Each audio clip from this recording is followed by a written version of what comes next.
Aspirants welcome to our YouTube channel Knowledge Hub में आपका एक बार फिर से स्वागत है। Students, Haryana CET test series में आपका एक बार फिर से स्वागत है। और हम जो हरियाणा सीईटी एग्ज़ाम के लिए जो टेस्ट सीरीज़ कर रहे हैं उसी को आगे बढ़ाते हुए आज हम करेंगे टेस्ट सीरीज़ नंबर 205 के। अब तक हमने 4 टेस्ट के सेट है, जो प्रैक्टिस सेट है वो हम कर चुके हैं और आज हम करेंगे 5वां। ठीक है, ये टेस्ट सीरीज़ हम कंटिन्यू अपलोड करने लग रहे डेली लगभग 1 क्लासेस, और ये है जो हरियाणा सीईटी एग्ज़ाम होगा उसके बेसिस पर एग्जैक्ट एग्ज़ाम पैटर्न जो दिया है, एग्ज़ाम पैटर्न जो है जिस हिसाब से क्वेश्चंस पूछे जाएंगे उसी बेस पर ये जो टेस्ट सीरीज़ है ये तैयार की गई है।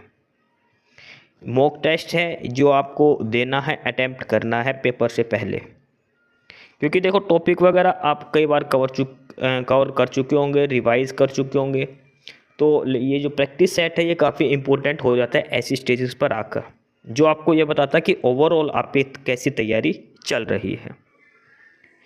इस सीईटी का जो प्रैक्टिस सेट है इसमें आपसे 100 ही क्वेश्चन पूछे जाएंगे और उसी पैटर्न पे पूछे जाएंगे जो हरियाणा सरकार जो एचएसएससी जो सीईटी का पेपर बनाएगी उसी बेसिस पर। और ये जो टेस्ट सीरीज़ तैयार की गई है ये आर्यभट्ट एकेडमी के द्वारा तैयार की गई है और उनके हेल्पलाइन नंबर दिए गए हैं। आप कोर्सेज वगैरह की डिटेल के लिए यहाँ पर कांटेक्ट कर सकते हैं। ठीक है, तो आज की क्लास हम स्टार्ट करते हैं और ध्यान रखना इसमें सेम पैटर्न के हिसाब से 100 क्वेश्चन होंगे। जीके आएगी, कंप्यूटर के क्वेश्चन आएंगे, Haryana GK, reasoning, mathematics, Hindi और इंग्लिश, सारे सब्जेक्ट इसमें प्रॉपर जो मार्किंग सिस्टम है उसके हिसाब से तैयार किए गए हैं। तो चलिए क्लास स्टार्ट करते हैं क्वेश्चन नंबर 1 से। आज के प्रैक्टिस सेट का पहला प्रश्न है, जो मंदिर विंध्य पर्वतमालाओं व कृष्णा नदी के बीच के क्षेत्र में स्थित हैं उनको किस नाम से जाना जाता है? The temples located in the region between the Vindhyas and the Krishna river are known as, यानी कि जो विंध्य पर्वतमाला है और जो कृष्णा नदी है उनके बीच में जो मंदिर बनाए गए हैं ना, वो किस शैली में बनाए गए हैं, किस पद्धति के मंदिर हैं, उनको क्या कहा जाता है? तो ये जो मंदिर हैं कौन सी स्टाइल के, द्रविड़ स्टाइल के हैं या वाकाटक पद्धति के हैं, नागर पद्धति में है या फिर हाइब्रिड शैली के हैं? तो ये जो मंदिर जो बनाए गए हैं ये हैं सारे के सारे हाइब्रिड पद्धति के, हाइब्रिड स्टाइल के ये सारे के सारे मंदिर हैं। और हाइब्रिड स्टाइल आपने नाम नहीं सुना होगा लेकिन मैं दूसरा नाम बता रहा हूँ इसका, और वो है बेसर पद्धति। आपने सुना होगा ये नाम। बेसर पद्धति में जो मंदिर बनाए जाते हैं उनको हाइब्रिड मंदिर कहते हैं। यानी कि ये मंदिर कौन होते हैं? जो बेसर शैली होती है ना, जो हाइब्रिड शैली, यानी कि जो बेसर शैली जिसको बोलते हैं, बेसर शैली क्या होती है? ये होती है द्रविड़ और नागर जो शैली होती है इनका मिक्सर होती है। द्रविड़ पद्धति और नागर पद्धति का मिक्सर होती है बेसर शैली। इसको हाइब्रिड पद्धति भी कहा जाता है। ठीक है, कृष्णा नदी और विंध्य पर्वत के बीच में नागर और द्रविड़ दोनों के मिक्स के जो मंदिर है वो पाए जाते हैं। हाइब्रिड मंदिर इनको कहा जाता है। ठीक है, और आपने एक टेम्पल का नाम सुना होगा, Hoysala temple, HOYSALA, Hoysala temple.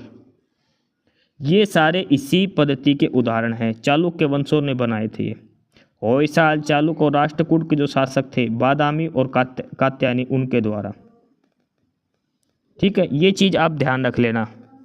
बेसर शैली के मंदिर पाए जाते हैं, या तो हाइब्रिड बोल दे फिर बेसर शैली के। प्रश्न ये भी आता है बेसर शैली के मंदिर कौन से होते हैं? जो द्रविड़ शैली और नागर शैली दोनों को मिलाकर जो मंदिर बनाए जाते हैं वो होते हैं। कहाँ पाए जाते हैं? ये विंध्य पर्वतमाला और कृष्णा नदी के बीच में ये पाए जाते हैं।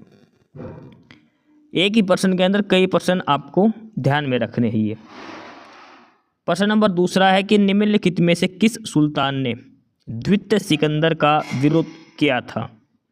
Which among the following Sultan has hold the title of Sikandar II, यानी कि किस सुल्तान ने सिकंदर II का जो टाइटल है वो धारण किया था? ये विरुद्ध नहीं आएगा, टाइटल। ठीक है, यानी कि अपने आप को सिकंदर II कहने लगा था, दूसरा सिकंदर अपने आप को कहने लगा था। कौन था वो सुल्तान? बलबन, अलाउद्दीन खिलजी, मोहम्मद बिन तुगलक या फिर फिरोज तुगलक।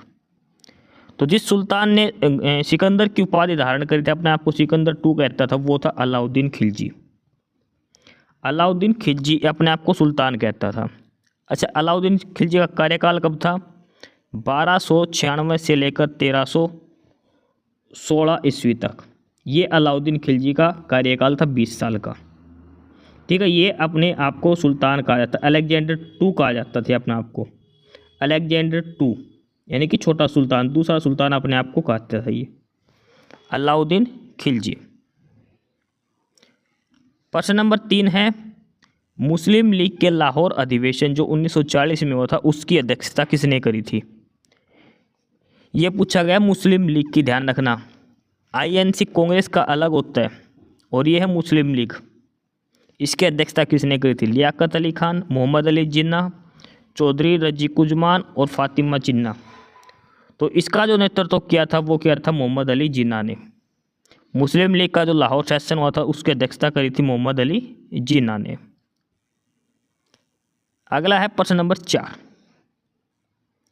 भारत के संविधान के निम्नलिखित में से किस एक अनुच्छेद के अधीन मूल अधिकार की गारंटी केवल भारत के नागरिकों को उपलब्ध है? Fundamental right guaranteed under which one of the following articles of the constitution of India is available only to the citizens of India. यानी कि ये जो 4 आर्टिकल दिए हैं, अनुच्छेद दिए हैं, इनमें से कौन सा अनुच्छेद है जो सिर्फ और सिर्फ भारत के नागरिक को मिलता है? सिर्फ और सिर्फ जो सिटीजन ऑफ इंडिया है, जो भारत के नागरिक हैं, उनको दिया जाता है। तो वो है अनुच्छेद 19। अनुच्छेद 19। अनुच्छेद 19 क्या है ये आपको खुद से करना है। संविधान के ये जो मौलिक अधिकार है, इसमें जितने भी आर्टिकल है मौलिक अधिकार के, वो सारे आपको देखने हैं। आर्टिकल 19 भी, ये जो हमारे जो संविधान के जो मौलिक अधिकार हैं उनमें से ये सारे मौलिक अधिकार ये ठीक है। तो आपको बताना कि अनुच्छेद 19 जो आर्टिकल 19 है किस मौलिक अधिकार से संबंधित है। इम्पोर्टेंट क्यों है? क्योंकि ये जो अधिकार है ये सिर्फ और सिर्फ भारत के नागरिकों को ही मिला है। ये जो आर्टिकल 19 है सिर्फ और सिर्फ भारत के नागरिकों के लिए उपलब्ध, विदेशी के लिए नहीं है। तो आपको ये बताना है कि आर्टिकल 19 में से क्या चीज़ है जो भारतीयों के लिए ही दिया गया है। अगला प्रश्न नंबर 5, निम्नलिखित केंद्र शासित प्रदेशों में से ओंजे जनजाति के लोग कहाँ पर रहते हैं? ये जो नीचे जो दिए गए हैं केंद्र शासित प्रदेशों के नाम, इसमें से आपको बताती है ओंजे जो ट्राइबल है कहाँ रहती है। ओंजे जनजाति, ओंजे जनजाति किस किस केंद्र शासित प्रदेश पे रहती है? अंडमान निकोबार, दमन द्वीप, दादरा नगर हवेली या फिर लक्षद्वीप। तो ओंजे जो जनजाति है ये रहती है अंडमान निकोबार आइलैंड पर। अंडमान निकोबार आइलैंड पर रहती है ओंजे जनजाति। एक और रहती है यहाँ पे और वो होती है जरावा, जरवा, जरावा जो भी बोलते हैं, ये जनजाति भी अंडमान निकोबार आइलैंड पर ही पाई जाती है। ठीक है, अंडमान निकोबार ओंजे जो जनजाति है ये अंडमान निकोबार आइलैंड पे होती है। अगला प्रश्न नंबर 6, भारत में वरिष्ठ आयु निर्भरता अनुपात 2011 की जनगणना के अनुसार से क्या है? सीनियर सिटीजन जो सीनियर एज डिपेंडेंसी रेशियो 2011 के हिसाब से भारत का कितना % है, कितने प्रतिशत है जो वरिष्ठ आयु निर्भरता अनुपात, यानी कि जो लगभग 65 साल से या उससे ऊपर हैं वो आते सीनियर सिटीजन के अंदर। ठीक है, तो ये जो है ये लगभग 14.2% है 2011 के डाटा के हिसाब से। ठीक है, 14.2% है ये सीनियर एज डिपेंडेंसी रेशियो। ये वो रेशियो है कि जो लोग 64 साल से भी ज़्यादा के उम्र के हैं। ठीक है, ध्यान रखना जो लगभग 65 ईयर के जो हैं और जो काम करने के योग्य है अभी।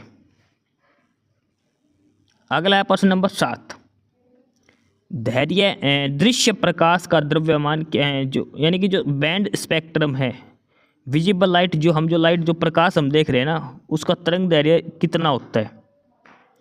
उसके जो वेवलेंथ होती है वो कितने नैनोमीटर की होती है, कौन सी एक रेंज होती है इसकी, बैंडविड्थ कितनी होती है इसकी, तो वो होती है 390 से लेकर 740 की।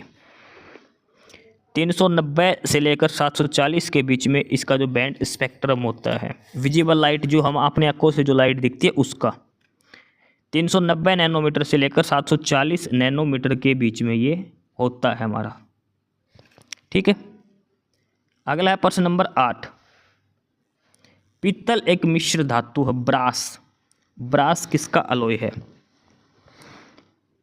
तांबा और एल्यूमिनियम, तांबा और मैग्नीशियम, तांबा और जस्ता, तांबा और टिन। ब्रास आपको बताना है। ठीक है, अब एक चीज़ मैं आपको समझा देता हूँ आराम से। पित्तल, तो पित्तल को आपको याद रखना, पी फॉर पित्तल, टै फॉर तांबा और जिंक। पित्तल को आपको याद रखना पिताजी से, पिताजी, पित्तल, तांबा और जिंक याद रखना। पित्तल को आपको याद रखना पिताजी से, पित्तल, तांबा और जिंक, यानी कि पित्तल किससे मिलकर बनता है, तांबा और जिंक से। ठीक है, कॉपर और जिंक से मिलकर पित्तल बनता है। ब्रास जो अलॉय है ये कॉपर और जिंक का एक अलॉय है। नाम ध्यान रखना, इंग्लिश में ही नाम लगभग ये दिए जाते हैं इनके। तो ब्रास किसका अलॉय है, कॉपर और जिंक का। अगला है प्रश्न नंबर 9। Bacteria can be seen by, जो बैक्टीरिया जो सूक्ष्म जीवाणु है उनको कैसे देख सकते हैं, खुली आंखों से ऐसा तो संभव ही नहीं है। हेड लेंस से, कंपाउंड माइक्रोस्कोप या फिर इलेक्ट्रॉन माइक्रोस्कोप। जो बैक्टीरिया हैं ये हम किसके द्वारा हम देख सकते हैं, तो हैंड लेंस से भी नहीं देख सकते, जो लेंस होता है उससे भी नहीं देख सकते, खुली आंखों से भी हम नहीं देख सकते। अब जो हम देख सकते हैं या तो कंपाउंड माइक्रोस्कोप होना चाहिए या फिर इलेक्ट्रॉन माइक्रोस्कोप होना चाहिए। तो बैक्टीरिया, इनको जो अगर हम देखें तो ये किससे देख सकते हैं हम, सिर्फ और सिर्फ कंपाउंड माइक्रोस्कोप से। कंपाउंड माइक्रोस्कोप से हम देख सकते हैं सिर्फ और सिर्फ जो बैक्टीरिया होते हैं उनको। ठीक है, अगला है प्रश्न नंबर 10। कृत्रिम प्रकाश क्या है, यानी कि जो आर्टिफिशियल लाइट है ये कैसे बनती है। अच्छा, कृत्रिम प्रकाश क्या कर सकता है, इससे पूछा कि जो आर्टिफिशियल लाइट है उससे क्या होता है। पर्णहरित नष्ट कर सकता है, यानी कि जो क्लोरोफिल है उसको ख़त्म कर सकता है, या फिर पर्णहरित का संश्लेषण कर सकता है, प्रकाश संश्लेषण का कारण हो सकता है, या फिर प्रकाश संश्लेषण का कारण नहीं हो सकता। कहने का मतलब है कि जो कृत्रिम लाइट है उससे पौधों पर क्या प्रभाव पड़ता है। ठीक है, तो कृत्रिम लाइट के जो यानी कि जो बल्ब वगैरह होते हैं ये, इनका क्या होता है, ये होते हैं जो फोटोसिंथेसिस का कारण हो सकते हैं। ऑप्शन सी, यानी कि कृत्रिम लाइट से भी हम पौधों में प्रकाश संश्लेषण की क्रिया कर सकते हैं। इसके बाद आगे है इसमें क्वेश्चन नंबर 11। प्रश्न नंबर 11 है, कंप्यूटर में डाटा किसे कहा जाता है। जो डाटा होता है, जो हम बार बार बोलते हैं कि डाटा यूज़ कर लो ये वो, तो डाटा होता क्या है, तो डाटा का मतलब होता है इन्फॉर्मेशन, कोई भी इन्फॉर्मेशन। ठीक है, संख्या भी नहीं होते, चिन्ह भी नहीं होते, ये होता है द इन्फॉर्मेशन गिवन, जो भी इन्फॉर्मेशन हम देते हैं वो डाटा होता है। ठीक है, ऑप्शन सी इसका आंसर हो जाएगा।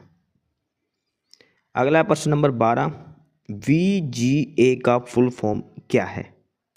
VGA जो हम कंप्यूटर में यूज करते हैं वीडियोग्राफी के लिए, और VGA की फुल फॉर्म है, आपको 4 ऑप्शन से आप चेक बताना।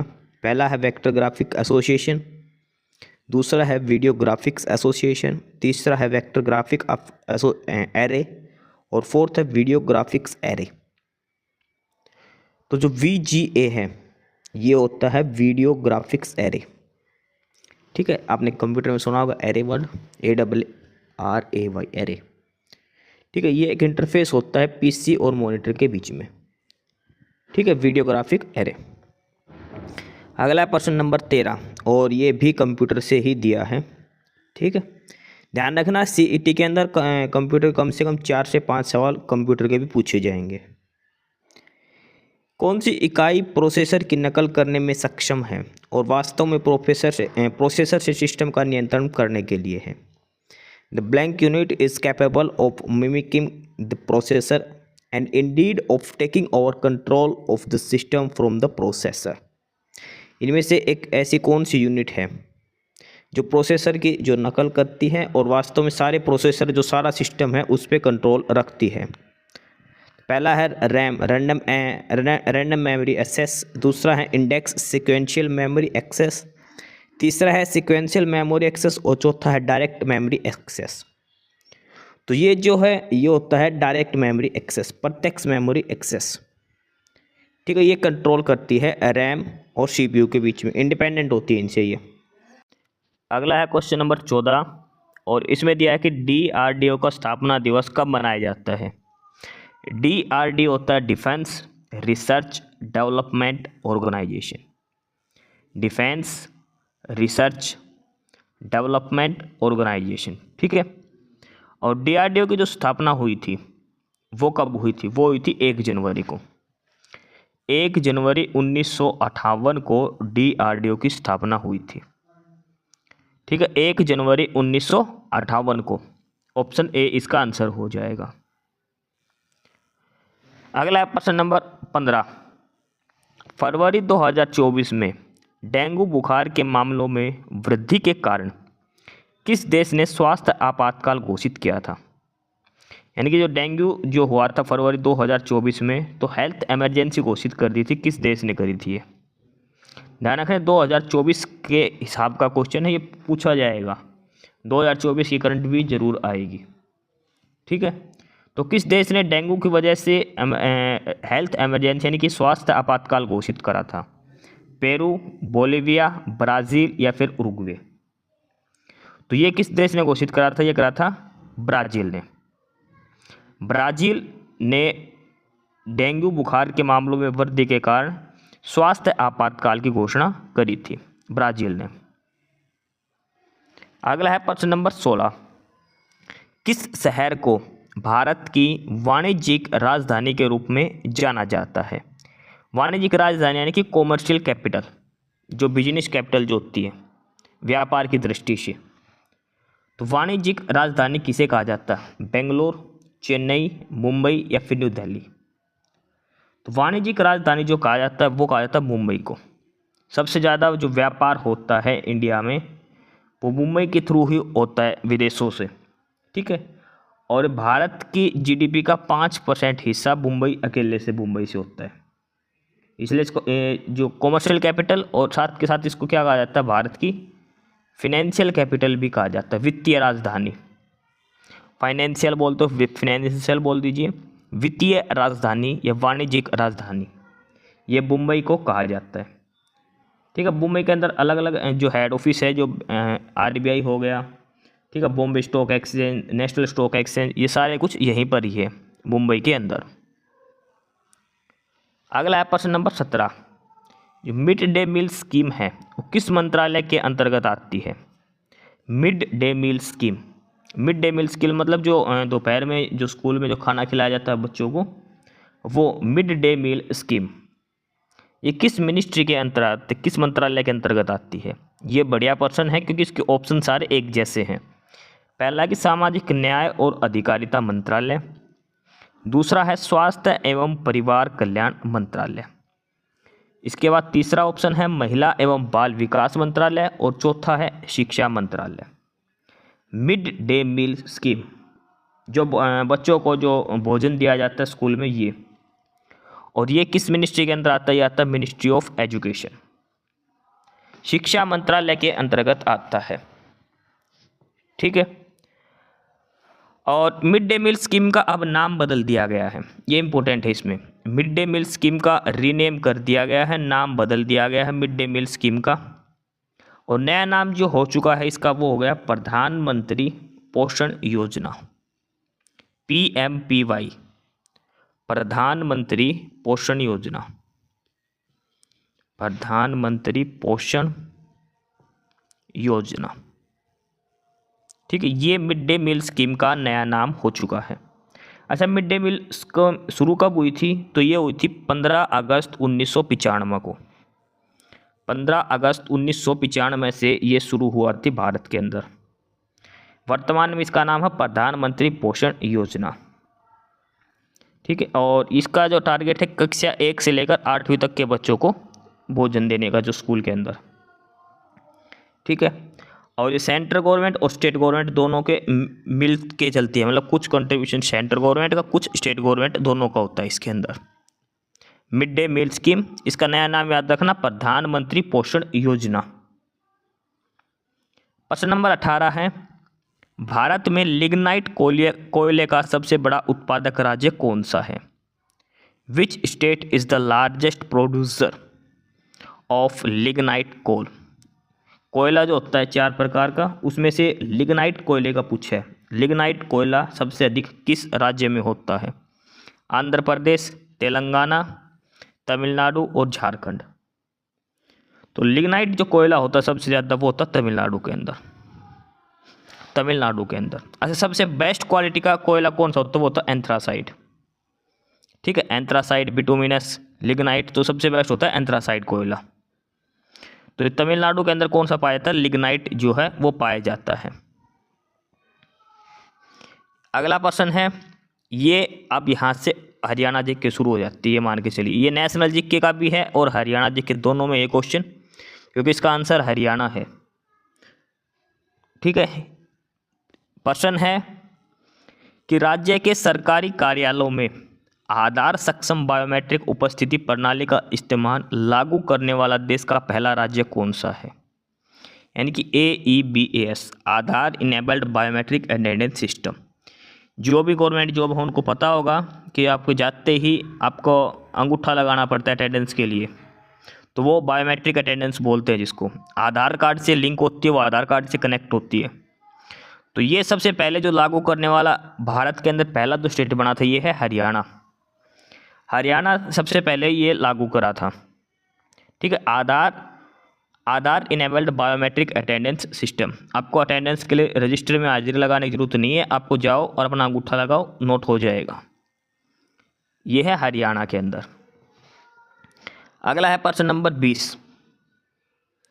सन 1761 में लड़ी गई पानीपत की तीसरी लड़ाई में किसने अहमद शाह अब्दाली ने मराठों को, यानी कि इसमें यह था कि जो 1761 में जो लड़ाई हुई थी, पानीपत की तीसरी लड़ाई हुई थी 1761 में। पानीपत की टोटल 3 लड़ाई हो चुकी हैं, आपको तीनों की डेट याद रखनी है, 1526 में, 51 और 1761 में। तीसरी लड़ाई हुई थी अहमद शाह अब्दाली और मराठों के बीच में। तो क्वेश्चन ये है इसमें कि जो अहमद शाह अब्दाली है ये कहाँ का शासक था, कहाँ का बादशाह था? अहमद शाह अब्दाली कौन था, कहाँ का रहने वाला था? वो अफ़गान शासक था, वो मंगोलियन था, वो फारसी था, या फिर वो तुर्की था? तो अहमद शाह अब्दाली जो था वो एक अफ़गान शासक था। अहमद शाह अब्दाली अफ़गान शासक था। देखो आपने रट रखा होगा, याद कर रखा होगा कि अहमद शाह अब्दाली ने मराठों को हरा दिया था 1761 में, हुई थी पानीपत की तीसरी लड़ाई। छोटा सा क्वेश्चन पूछा है इसके अंदर, छोटा सा सवाल पूछा है कि अहमद शाह अब्दाली शासक कहाँ का राज्य था, वो कहाँ का शासक था? वो तो वो था अफ़गानिस्तान का, अफ़गान शासक था अहमद शाह अब्दाली। बजट 2016-17 में कौन सी यूनिवर्सिटी स्थापित करने के लिए 10 करोड़ रुपए निर्धारित किया गया था? यानी कि 2016-17 के बजट में 10 करोड़ रुपए दिए गए थे हरियाणा में एक नई यूनिवर्सिटी खोलने के लिए। तो कौन सा वो इंस्टीट्यूशन जो खोलना था जिसके लिए 10 करोड़ रुपए दिए गए थे 2016-17 के बजट में? क्यों, एक चीज़ बता, ध्यान रखना, ये मत सोचना कि 2016-17 का डाटा है। इम्पोर्टेंट इसलिए है कि उस समय हरियाणा की पहली यूनिवर्सिटी खुलने वाली है ये। ठीक है, और इसकी घोषणा किस बजट में हुई थी? 2016-17 के बजट में हुई थी। तो कौन सी यूनिवर्सिटी थी वो है आयुष यूनिवर्सिटी। आयुष यूनिवर्सिटी, और ये कहाँ पर खुलेगी? ये खुलेगी कुरुक्षेत्र के अंदर। तो आयुष यूनिवर्सिटी के लिए 2016-17 में 10 करोड़ का बजट निर्धारित किया गया था हरियाणा सरकार के द्वारा, इसलिए ये इम्पोर्टेंट है 2016 का 17 का डाटा। हरियाणा के वर्तमान गवर्नर कौन है? तो हरियाणा के वर्तमान गवर्नर है वो है बंडारू दत्तात्रेय। बंडारू दत्तात्रेय ये हरियाणा के वर्तमान गवर्नर है, वर्तमान राज्यपाल है हरियाणा के। बंडारू दत्तात्रेय ये हरियाणा के वर्तमान गवर्नर हैं। अगला है प्रश्न नंबर 23। कौन सी मस्जिद गुरुग्राम में स्थित है? ये 4 मस्जिद दे रखी है। और इसमें से ये बताना कि गुरुग्राम के अंदर कौन सी है, लाल मस्जिद, अलीवर्दी खां मस्जिद, काजी मस्जिद या फिर शीशे वाली मस्जिद। तो गुड़गांव के अंदर जो मस्जिद है वो है सराय अलीवर्दी खां मस्जिद। सराय अलीवर्दी खां मस्जिद जो है ये गुरुग्राम के अंदर है। बाकी ये जो सारी मस्जिद है ये हरियाणा जीके की स्पेशल क्लासेस करवा रखी है PYQ वगैरह की, उसमें आप चेक कर सकते हो, सारा बता रखा। शीशे वाली मस्जिद कहाँ पर है, लाल मस्जिद कहाँ पर है, ठीक, आप सारी चीज़ चेक कर सकते हैं। हरियाणा जीके लगभग सारी करवा रखी है, क्लासेस डाल रखी है, आप चेक कर लेना आराम से। सारा PYQ डाल रखी है अलग अलग क्लासेस बना के, जो आज तक HSSC ने पूछी है। क्लास की PDF के लिए आप टेलीग्राम चैनल का लिंक है डिस्क्रिप्शन बॉक्स में, नॉलेज हब, वहाँ से आप नॉलेज हब ज्वाइन कर लेना। और जो कैंडिडेट पहली बार देख रहा है वो नॉलेज हब को सब्सक्राइब भी जरूर कर लेना। अगला है पंडित लक्ष्मीचंद सांगी ने गुरु रूप में किसकी स्तुति की है, यानी कि पंडित लक्ष्मीचंद जी का गुरु कौन थे। क्वेश्चन ये है, पंडित लक्ष्मीचंद जी के गुरु कौन हैं, मान सिंह, बाजे भगत, पंडित मांगेराम या पंडित दीपचंद।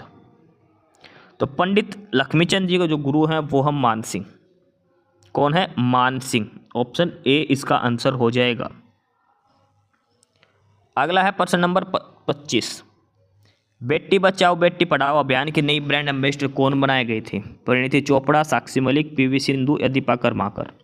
तो जब बनाई गई थी उस समय जो ब्रांड एम्बेसडर बनाई गई थी वो बनाई गई थी साक्षी मलिक को। साक्षी मलिक, ये PYQ वाला क्वेश्चन है जो पहले HSSC ने पूछे थे, ये वही क्वेश्चन है सेम। अगला है प्रश्न नंबर 26, हरियाणा का सबसे विशाल चारों तरफ से पक्का स्कूल कहाँ स्थापित है। सबसे बड़ा स्कूल सबसे पहले जो खोला गया था चारों तरफ से पक्का, तो वो खोला गया था कुंजपुरा के अंदर। कुंजपुरा के अंदर सबसे पहला स्कूल खोला गया, चारों तरफ से पक्का स्कूल था सबसे बड़ा। कुंजपुरा कहाँ पर है, करनाल के अंदर। कौन सा स्कूल है वो आपको पता होना चाहिए। हरियाणा का पहला जो सैनिक स्कूल खुला था वो खुला था कुंजपुरा के अंदर, तो वो हरियाणा का सबसे बड़ा कंक्रीट स्कूल है जो बनाया गया था कुंजपुरा करनाल में। प्रश्न नंबर 27 है, क्षेत्रफल की दृष्टि से हरियाणा भारत का कौन सा सबसे बड़ा राज्य है। क्षेत्रफल की दृष्टि से अगर बात करें तो हरियाणा का भारत में कौन सा नंबर है। क्षेत्रफल की बात हो रही है, यानी कि एरिया की बात हो रही है, कितना एरिया हरियाणा घेर रखा है, उसके हिसाब से हरियाणा भारत में कौन से नंबर पर है। तो इसमें जो है हरियाणा का भारत के अंदर वो है 20वां नंबर। कौन सा नंबर पे है हरियाणा भारत में, 20वें नंबर पर है क्षेत्रफल की दृष्टि से, एरिया वाइज। अगला है प्रश्न नंबर 28, सिंधु घाटी सभ्यता एक कैसी सभ्यता है। Indus valley civilisation is which civilisation. कांस्य युग की, पाषाण युग की, लोह युग या फिर अंधकार युग। सिंधु घाटी सभ्यता कैसी सभ्यता है, तो ये ब्रोंज एज बोलते हैं, कांस्य युग की सभ्यता कहा जाता है सिंधु घाटी सभ्यता को। ठीक है, कांस्य युग ये सभ्यता है सिंधु घाटी सभ्यता। अगला है प्रश्न नंबर 29 कुरुक्षेत्र जिले के भोर सैदान गांव में किस जीव का प्रजनन केंद्र है। आपने नाम सुना होगा भोर सैदान, और यहाँ पर एक प्रजनन केंद्र है, और किस डिस्ट्रिक्ट के अंदर है, ये कुरुक्षेत्र डिस्ट्रिक्ट के अंदर है। तो किस जीव का प्रजनन केंद्र है कुरुक्षेत्र के भोर सैदान में, मछली, गिद्ध, अश्व या फिर मगरमच्छ। तो कुरुक्षेत्र के भोर सैदान के अंदर जो है वो है मगरमच्छ। मगरमच्छ प्रजनन केंद्र कुरुक्षेत्र में है। गिद्ध की बात करें तो ये पिंजौर के अंदर है। ठीक है, ध्यान रखना, ये मगरमच्छ प्रजनन केंद्र कुरुक्षेत्र के भोर सैदान में है। अगला है प्रश्न, हरियाणा में अनुसूचित जाति के लिए आरक्षित विधानसभा सीटें कितनी हैं। देखो, हरियाणा में विधानसभा की टोटल सीट है 90। कितनी सीट है, 90।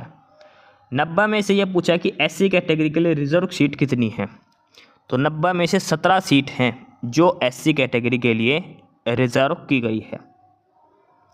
ठीक है, SC कैटेगरी के लिए कितनी सीट रिजर्व करी गई, 17 सीट है 90 में से। अगर हम लोकसभा की बात करें तो लोकसभा में टोटल 10 सीट हैं, 10 में से 2 सीट हैं जो SC कैटेगरी के लिए रिजर्व हैं, और 2 सीट कौन कौन सी है, एक सिरसा की और एक अम्बाड़ा की।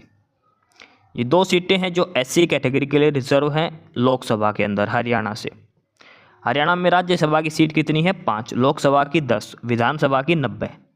90 में से 17 सीट अनुसूचित जाति यानी कि SC कैटेगरी के लिए रिजर्व की गई है। अगला है प्रश्न नंबर 31। देवी शंकर प्रभाकर निम्नलिखित में से किस क्षेत्र से संबंधित है। देवी शंकर प्रभाकर किस क्षेत्र से संबंधित है, नृत्य, थिएटर, संगीत या फिर सिनेमा। तो देवी शंकर प्रभाकर ये एक एक्टर रहे हैं, सिनेमा से संबंधित हैं, ठीक है, एक एक्टर थे ये, एक्टर डायरेक्टर। इन्होंने एक फ़िल्म बनाई थी, बहुत ज़बरदस्त फिल्म थी जो हिट रही है हरियाणा की, आपको उसका नाम बताना है, ठीक है। देवीचंद्र प्रभाकर की कौन सी मूवी है जो हरियाणा की सबसे हिट मूवी रही है हरियाणा की में, ठीक है, सबसे पहली फिल्म हरियाणा में उनमें से है। अगला है प्रश्न नंबर 32। हरियाणा साहित्य अकादमी की मुख्य पत्रिका कौन सी है। What is the main magazine of Haryana साहित्य अकादमी। हरियाणा साहित्य अकादमी की जो मुख्य पत्रिका वो कौन सी है, हरिगंधा, कायाकल्प, हरियाणा संदेश या 5 जन्य। तो हरियाणा साहित्य अकादमी की जो प्रमुख पत्रिका है और वो है हरिगंधा। कौन सी है, हरिगंधा। हरियाणा साहित्य अकादमी का जो हेड ऑफिस पूछे कहाँ पर है, वो है पंचकुला के अंदर। हरियाणा साहित्य अकादमी का जो हेड ऑफिस वो पंचकुला है और इसकी मुख्य पत्रिका वो है हरिगंधा, ऑप्शन ए। प्रश्न नंबर 33 है। हरियाणा के निम्न सभी जिलों की सीमाएं उत्तर प्रदेश राज्य से लगती है सिवाय, यानी कि ऑप्शन में 4 डिस्ट्रिक्ट दे रखे हैं, उनमें से 3 डिस्ट्रिक्ट की जो बाउंड्री है, जो सीमा रेखा है, वो उत्तर प्रदेश के साथ लगती है। एक डिस्ट्रिक्ट की नहीं लगती, किसकी नहीं लगती, पंचकुला, करनाल, यमुनानगर या फिर पानीपत। तो सभी को पता पंचकुला जो है ये टच नहीं करता यूपी को, यमुनानगर भी टच करता है, करनाल भी और पानीपत भी, लेकिन जो पंचकुला है इसकी बाउंड्री टच नहीं करती, ठीक है। अगला है प्रश्न नंबर 34। बिरला समूह द्वारा स्थापित technological institute of textile and sciences कहाँ पर है, जो टिट्स बोलते हैं, TITS, और ये कहाँ पर है। TITS की फुल फॉर्म है technological institute of textile and sciences. अगर आप ये TITS नाम देखोगे तो आपको नाम याद आ जाएगा कहाँ पर है ये, रोहतक, फरीदाबाद, भिवानी या फिर सोनीपत। तो ये है भिवानी के अंदर। TITS कहाँ पर है, भिवानी के अंदर, technological institute of textile and sciences, Bhiwani के अंदर, ठीक है। अगला है क्वेश्चन नंबर 35। ख्वाजा खिज्र खां का मकबरा जिसे इब्राहिम लोदी ने बनवाया था किस कहाँ पर है। देखो 2 प्रश्न इसके अंदर। ख्वाजा खिज्र खां इसका पूरा नाम है, इसका मकबरा कहाँ पर है ये बताना है, और ये किसने बनवाया था, ये बनवाया था इब्राहिम लोदी ने।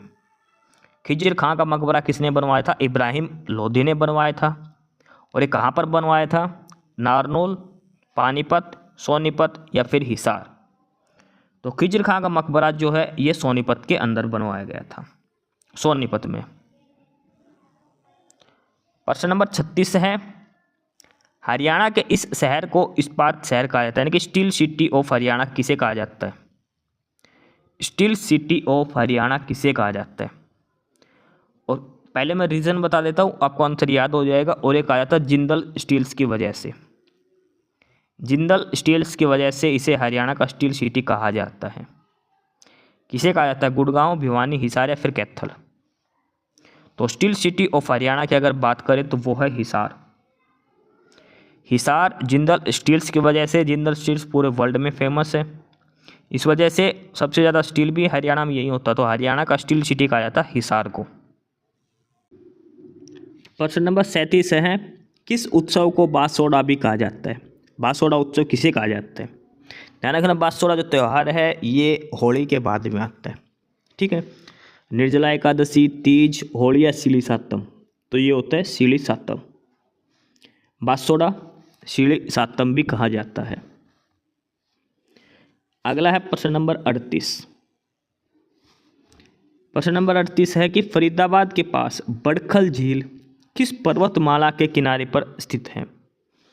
बड़खल झील है किस पर्वतमाला के किनारे स्थित है।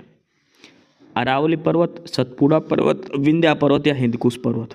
देखो इसमें से एक चीज़ सबसे पहले देखो, फरीदाबाद हरियाणा में है, दक्षिण हरियाणा में है, और हरियाणा में कौन सी पर्वतमाला है इनमें से, सिर्फ और सिर्फ अरावली पर्वतमाला। बाकी तीन ऑप्शन तो ऐसे हैं जो हरियाणा से है ही नहीं, तो अरावली पर्वतमाला हो गया। अगर यहाँ पे शिवालिक पर्वतमाला भी ले लेते हैं, शिवालिक की पहाड़ियाँ, तो शिवालिक होता है उत्तर हरियाणा के, नॉर्थ हरियाणा में। यमुनानगर, अम्बाला और पंचकुला, तीन डिस्ट्रिक्ट है शिवालिक की पहाड़ियों में। और दक्षिण हरियाणा की अगर बात होगी तो यहाँ पर है अरावली पर्वतमाला। दक्षिण हरियाणा कोई भी डिस्ट्रिक्ट अगर पूछ ले कौन सी पर्वतमाला है इधर, जैसे रेवाड़ी, महेंद्रगढ़, गुड़गांव, मेवात, फरीदाबाद, इधर जो है वो अरावली पर्वतमाला है। प्रश्न नंबर 39 है, किस वर्ष अम्बाला को शिमला के अधीन लाया गया। यानी कि अम्बाला जो अब डिस्ट्रिक्ट है उसको शिमला में मिला दिया गया था। कब मिलाया गया था ये, 1851, 1837, 1842 या फिर 1826 में। तो अम्बाला को जो शिमला के अधीन जो लाया गया था वो लाया गया था 1842 में। 1842 में अम्बाला को शिमला के अंडर में लेके आ गए थे, कंट्रोल में था शिमला के, ठीक है, शिमला के अधीन कर दिया गया था। अगला है प्रश्न नंबर 40, अम्बाला नाम की उत्पत्ति महाभारत के किस पात्र के नाम से हुई है। अम्बाला जो नाम है तो ये इसकी उत्पत्ति हुई महाभारत के एक पात्र से, तो कौन, क्या नाम था उसका, अंबालिका, अंबे, वेदव्यास या माधुरी। तो जो अम्बाला का नाम पड़ा है वो पड़ा है अंबालिका से, अंबालिका नाम से, ठीक है। तो ये 40 प्रश्न हैं हमारे जो कंप्लीट होते हैं यहाँ पर, ठीक है। ये 40 क्वेश्चन, और 40 में से लगभग 21 से 22 प्रश्न हरियाणा जीके के हैं, ठीक है। टोटल 40 प्रश्न में हमने क्या देखी, जीके, नेशनल जीके सारी आ गई इसमें। उसके बाद हमने कुछ क्वेश्चन देखे कंप्यूटर के, इसके बाद हरियाणा जीके के, ठीक है। इस हिसाब से ये हमारे 40 क्वेश्चन यहाँ पे ख़त्म होते हैं जीके के। ओवरऑल ये सारा कुछ पोर्शन है सारा जीके का है, GK plus Haryana GK, national GK, inter, सारी जीके इसके अंदर आ चुकी है। सभी सब्जेक्ट की जीके है, इसके 40% हमने कर लिए, 40% पोर्शन जीके का आएगा। अब इसके बाद हम देखेंगे इंग्लिश, फिर आएगी हिंदी, फिर मैथ के सवाल आएंगे, फिर रीजनिंग के सवाल आएंगे। तो प्रश्न नंबर 41 से जो है वो इंग्लिश शुरू हो रही है। अब इंग्लिश आपको हार्ड अगर लगती है तो आप आसानी से समझना, बिल्कुल तसल्ली से समझाया जाएगा। पहला है कि blank taught you such lessons as this. आपको पढ़ाया ये लेसन किसने, मतलब व्हाट, हुम, विच या हु। तो इसमें पढ़ाने का काम तो आप कहते हो हु टोट यू, किसने आपको पढ़ाया। इसमें क्वेश्चन पूछा गया कि हु टोट यू, किसने आपको पढ़ाया, ठीक है। हु आएगा यहाँ पर पढ़ाने के लिए, ठीक है। एक लिविंग नाउन के लिए हु का प्रयोग यहाँ पर किया जाएगा। Who taught you such lessons as this, who, option D. अगला है the blank of the museum showed us some ancient coins. Museum का जो मालिक था उसने, यानी कि जो म्यूजियम का जो भी करता जाता था उसने हमें कुछ पुराने सिक्के दिखाए। म्यूजियम से संबंधित है इसमें। तो म्यूजियम होता है संग्रहालय जो भी, तो उसका हेड जो होता है तो इसमें है कि म्यूजियम के जो अध्यक्ष है उसने हमें दिखाया, ठीक है। तो इसमें आपको वर्ड मीनिंग होना चाहिए। कंट्रोलर होता है जो कंट्रोल करता है, कलेक्टर होता है इकट्ठा करने वाला, कंजर्वेटर होता है अलग चीज़, और क्यूरेटर होता है संग्रहालय अध्यक्ष। तो म्यूजियम क्या होता है, संग्रहालय, क्यूरेटर होता है संग्रहालय अध्यक्ष। तो यहाँ पर क्या आएगा, क्यूरेटर, ऑप्शन डी इसका आंसर हो जाएगा। अगला प्रश्न है, ईडियम है कि टू बर्न ऑल ब्रिजेस, सारे ब्रिज जला देना। यानी कि अगर सारा कुछ हमने जला दिया तो इसका ब्रिज, देखो ईडियम्स क्या होता है उसको समझने की चीज़ है। ईडियम अगर आपको याद नहीं आता, to burn all bridges, bridge का क्या काम होता है, दो चीज़ें जोड़ने का आराम से। अगर सारे ब्रिज जला दे तो मतलब सब कुछ नुकसान कर दिया, सब कुछ खत्म हो चुका, कोई रास्ता नहीं है। इसका मतलब है कि to destroy all relations. Bridge का क्या होता है, आपस में जोड़ने का। अगर वो ही तोड़ दिया, वो ही जला दिया, तो इसका मतलब सारे रिलेशन ख़त्म कर दिए। To destroy all relations, option C. अगला है storm in a tea cup. Storm in a tea cup का मतलब क्या है कि एक चाय के कप में भूचाल आना, छोटी सी चीज़ में बवंडर मच जाना। इसका मतलब जो हमारी हरियाणवी लैंग्वेज बोलते हैं बात का बतंगड़ बनाना। तो ये होता है a big fuss over A small issue, छोटी सी बात का बड़ा वो कर देना, बतंगड़ बनाना, बात का बतंगड़ बनाना। ऑप्शन ए इसका करेक्ट आंसर हो जाएगा, a big fuss over A small issue. Storm in a tea cup यानी कि एक चाय के कप में भूचाल आना। ठीक है। अगला है प्रश्न नंबर 45 और ये है one word. An act that makes you feel morally bad और असेम्ड। एक ऐसा कार्य जो आपको मानसिक रूप से बुरा या फिर बेइज्जतीफुल, जो बेइज्जती है वैसा महसूस करवाता है। डिसप्लीज का मतलब असंतोषजनक। इरेशनल, इग्नोरेंट या फिर डिसग्रेसफुल। तो डिसग्रेसफुल का मतलब होता है अपयश का कारण बनना, अपमान। ठीक है। तो ये होता है डिसग्रेसफुल, शर्मनाक महसूस करना। ये ही इसमें पूछा गया है कि जिससे आपको शर्म महसूस आए, जिसको आपको बुरा महसूस करे, तो होता है डिसग्रेसफुल। इग्नोरेंट का मतलब होता है अनजान। ठीक है। इरेशनल का मतलब क्या होता है, तर्कहीन। और डिसप्लीज का मतलब होता है अप्रसन्न, खुश ना रहना। इरेशनल का मतलब क्या होता है, तर्कहीन। ये ध्यान रख लेना, सारे वर्ड मीनिंग्स आपको देखने हैं। अगला है और ये भी वर्ड मीनिंग है कि the life history of a person written by himself. खुद के द्वारा लिखी गई, अपने बारे में किसी व्यक्ति के द्वारा अपने खुद के जीवनी लिखी गई हो, यानी कि ऑटोबायोग्राफी, खुद की जीवनी खुद के बारे में लिखी गई हो। अगर कोई दूसरा लिखता वो होती है बायोग्राफी, किसी के बारे में, कि जैसे नेहरू के बारे में अगर कोई दूसरा लिखे वो बायोग्राफी, अगर नेहरू जी खुद लिखे तो वो है ऑटोबायोग्राफी। जो राइटर है वो खुद के बारे में बताए तो वो है ऑटोबायोग्राफी। ठीक है। ये है, तो ऑप्शन ए इसका आंसर हो जाएगा। और फिक्शन क्या होता है, फिक्शन होता है एक परिकल्पना। फिक्शन क्या होता है, कल्पना करके, परिकल्पना पहले से सोच विचार के। नॉवल क्या होता है, उपन्यास। अगला प्रश्न नंबर 47 और इसमें आपको बताना है एंटोनियम, उल्टा बताना है। किसका, हॉरिजॉन्टल। हॉरिजॉन्टल का मतलब क्या होता है, सीधा एकदम। पैरेलल क्या होता है, पैरेलल जो होते हैं वो ऐसे होती है, सीधी रेखा है, समानांतर रेखा है। फाइनेंशियल ये तो अलग ही हो गया, वित्तीय। ऑफिशियल मतलब अधिकारी। एक होता है वर्टिकल। तो हॉरिजॉन्टल आपने सुना होगा, हॉरिजॉन्टल लाइन ये होती है, तो वर्टिकल लाइन कैसे होती है, ऐसी सीधी लाइन लंबी, तो ये होती है वर्टिकल लाइंस। ठीक है। पैरेलल का मतलब क्या हो गया, दो लाइन समानांतर रेखाएं, ऐसे ऐसे सारी ऐसे ऐसे होते सारी एक साइड में समानांतर रेखाएं। तो हॉरिजॉन्टल का उल्टा मतलब होगा, वो होगा वर्टिकल। अगला है करेक्ट स्पेलिंग बताना है इनमें से कौन सी, एम्बैरेसमेंट की। एम्बैरेसमेंट की आपको करेक्ट स्पेलिंग बतानी है। एम्बैरेसमेंट का मतलब होता है उलझन, घबराना, घबराहट होना। और एम्बैरेसमेंट की जो करेक्ट स्पेलिंग है वो है EMBARRASSMENT, एम्बैरेसमेंट। ठीक है। डबल आर और डबल एस आएगा, ये ध्यान रखना है इसके अंदर, एम्बैरेसमेंट। ऑप्शन सी इसका आंसर हो जाएगा। अगला है क्वेश्चन नंबर 49। इसमें क्या है कि पूरा सेंटेंस दिया है यहाँ से लेकर यहाँ तक, और ये 4 ऑप्शन दिए, इसमें बताना है सेंटेंस के किस हिस्से में एरर है। एरर आइडेंटिफाइड करना है, किस हिस्से में गलती है। A women's real character will always be more visible in his हाउस होल्ड देन एनीवेयर एल्स। जो एक वुमेन का जो वास्तविक कैरेक्टर है वो ज़्यादा विजिबल कहाँ पर होगा, उसके घर गृहस्थी के काम में और जगह की बजाय। इस सेंटेंस में आपको एरर निकालना है।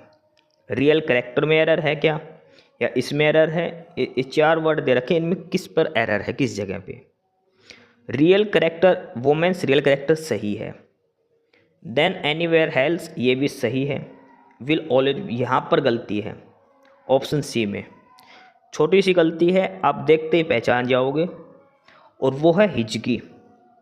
हिज की जगह क्या आएगा, हर आएगा, क्योंकि वोमेन है फीमेल, सी हर हर। हिज होता है मेल के लिए, वुमेन यानी कि फीमेल के लिए आएगा हर, और मेल के लिए आएगा हिज। तो ऑप्शन सी में एरर है। अगला है प्रश्न नंबर 50, और इसमें भी आपको एरर बताना है किस हिस्से में एरर है। She complained about her weak eyes and lamented about the necessity from spectacles. इसमें आपको बताना है कि एरर किस हिस्से में है। She complained about her weak eyes, उसने अपनी जो आंखें कमज़ोर हैं उसके बारे में कहा था। And lamented about the necessity from spectacles, from का मतलब क्या होता है, अलग होना। ठीक है, फ्रॉम स्पेक्टिकल्स नहीं होएगा, स्पेक्टिकल्स के साथ क्या आएगा, of spectacled, necessity of spectacled, चश्मे की आवश्यकता। फ्रॉम नहीं आएगा, चश्मे के लिए आवश्यकता नहीं, चश्मे की आवश्यकता, necessity of spectacles. Option B गलत है, फ्रॉम की जगह क्या आएगा, ऑफ आएगा यहाँ पर। ठीक है, प्रीपोजिशन का एरर है। प्रश्न नंबर 51 दिया है कि इसमें भी वही एरर बताना है, और ये एरर कहाँ पर बताना है, द इंटीरियर ऑफ। ये जो द इंटीरियर ऑफ दे रखा है, इससे पहले जो प्रीपोजिशन है इन, इसमें आपको बताना है क्या आएगा। क्वेश्चन पढ़े। एज, क्वेश्चन में है कि as you make your in the interior of Red Fort lush green garden greets you. जैसे ही आप लाल किले के अंदर में जाते हो, आपको हरी भरी हरियाली जो गार्डन है वो आपके स्वागत करते हैं। तो इसमें क्या आएगा, in the interior of Red Fort नहीं होता, your way in the into, किसी चीज़ के अंदर जाना, into the interior of, किसी चीज़ के अंदर, हम रेड फोर्ट के अंदर घुसेंगे ऐसे जाके। ये अगर रेड फोर्ट है तो इसके अंदर जाएंगे, किसी चीज़ के अंदर घुसना, इनटू किसी चीज़ के अंदर। ठीक है, इनटू किसी चीज़ के अंदर जाना। इनका मतलब क्या है, इनका मतलब कोई भी ऐसी चीज़ है जिसके आर पार नहीं निकला। जैसे कोई बर्तन हो गया, बर्तन के अंदर रखा है कुछ, इन द बर्तन जो भी है। ठीक है, in the bowl, in the कुछ भी लगा लीजिए, लेकिन इनटू का मतलब है किसी चीज़ के अंदर जाना, प्रवेश करना किसी के। ठीक है, इनटू। क्वेश्चन नंबर 52 है, सेम इसमें भी एरर बताना है। The furniture in this room are old and need to be replaced. इस रूम में जो फर्नीचर है वो पुराना है और इसे बदलने की आवश्यकता है। तो the furniture in this room, इस रूम में जो फर्नीचर है, आर नहीं आएगा। Furniture in this room are old and need नहीं आएगा, ये आएगा is old and needs, S या ई एस। ठीक है, आर पहले बात तो सिंगुलर वर्ब आएगी। The furniture in this room, ये एक सिंगुलर फ्रेज हो गई। इस रूम का जो फर्नीचर, सिर्फ इसी कमरे का फर्नीचर, उसकी बात हो रही है, तो इज आएगा, और यहाँ पर नीड की जगह क्या आ जाएगा, नीड्स। ठीक है, अगला है, और ये है पैरा जम्बलिंग, PQRS जो हम बोलते हैं। 4 सेंटेंस दे रखे, ए, उसके बाद बी, और इसके अलावा सी और डी। ये सी है, ये डी है, ये बी है, और ये ऊपर वाला ए है। आपको ये पढ़ना है और पैरा जम्बलिंग के हिसाब से बताना कौन सा सीक्वेंस सही रहेगा। आंसर मैं आपको बता देता हूँ, और इसका आंसर रहेगा DACB। आपको पढ़ना है थोड़ा सा हिंदी में कन्वर्ट करके। ठीक है, अगर आपको पैरा जम्बलिंग नहीं आती तो आप कमेंट बॉक्स में बता देना, स्पेशल अलग से समझा दिया जाएगा।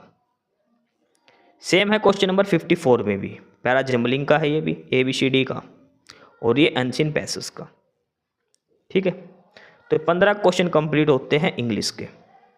टोटल हमारे 55% हो गए, जीके, हरियाणा जीके, कंप्यूटर और इंग्लिश। 4 टॉपिक हमारे कवर हो चुके हैं।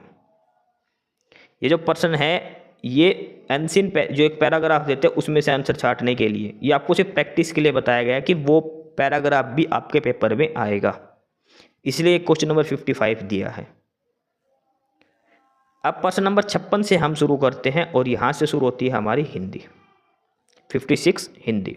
प्रश्न नंबर 56 है, हिंदी का पहला प्रश्न है, हिंदी भाषा में कुल वर्ण लिपियाँ कितनी हैं? हिंदी भाषा में कुल कितने वर्ण हैं, यानी कि स्वर व्यंजन मिला के सब कुछ मिलाकर हिंदी में कितने वर्ण हैं? 44, 33, 48 या फिर 52? तो हिंदी में कुल कितने वर्णमाला में कितने वर्ण हैं? टोटल 52 हैं। कितने हैं? 52। अब अगर हम बात करें स्वर कितने हैं, स्वर की बात करें तो स्वर है 11 और व्यंजन है टोटल वो है 33। ठीक है, 44 हो गए। उसके बाद 4 हैं संयुक्त वर्ण, अक्ष, त्रय, ज्ञ और श्रय। 44 और 4 48। 2 बच गए द्विगुज व्यंजन जो डै और अडै बोलते हैं वो 50 और 2 बच गए अयोग वा अंक और एह जो बोलते हैं ये। इस हिसाब से टोटल हिंदी वर्णमाला में 52 वर्ण हैं। ठीक है, 11 स्वर है, 33 व्यंजन है, 4 संयुक्त व्यंजन है, इसके अलावा 2 अयोगवा और 2 द्विगुज व्यंजन हैं। कुल 52 होते हैं हिंदी वर्णमाला के अंदर वर्ण। स्वर होते हैं 11, ए आ ई उ री ए आई ओ औ, ये 11। अगला है प्रश्न नंबर 57, संगम शब्द में किस तरह की अशुद्धि है? संगम जो शब्द है इसमें अशुद्धि है, इसमें कौन सी अशुद्धि है?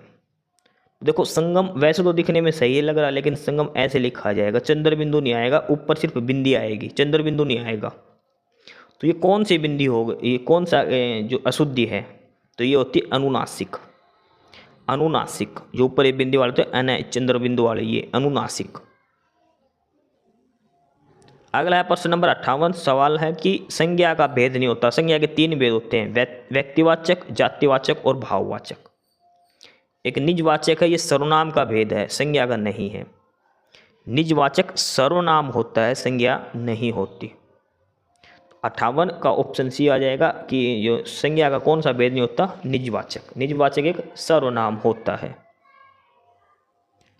अगला है 59 नंबर, सर्वनाम के कुल कितने भेद? देखो ये सवाल अभी आया था सीटी वाले पेपर में, ये भी सीटी का जो मेंस हुआ था ना ग्रुप 56-57, उसमें पूछा गया था सर्वनाम के भेद। आपको दिखने में आसान लग रहा है, यही प्रश्न पूछे जाएंगे, संज्ञा के भेद, सर्वनाम के भेद। तो सर्वनाम के कितने भेद होते हैं? सर्वनाम के मुख्यतः कितने भेद होते हैं? 5, 6 या 7, 8? तो सर्वनाम के कितने भेद होते हैं? 6 भेद होते हैं। सर्वनाम के कितने भेद होते हैं? सर्वनाम के 6 भेद होते हैं। कौन कौन से होते हैं एक बार ध्यान रखना, पहले सुन लेना फटाफट से। पुरुषवाचक सर्वनाम, दूसरा है निश्चयवाचक सर्वनाम, तीसरा है निजवाचक सर्वनाम, चौथा है संबंधवाचक, पांचवा है अनिश्चयवाचक और छठा है प्रश्नवाचक सर्वनाम।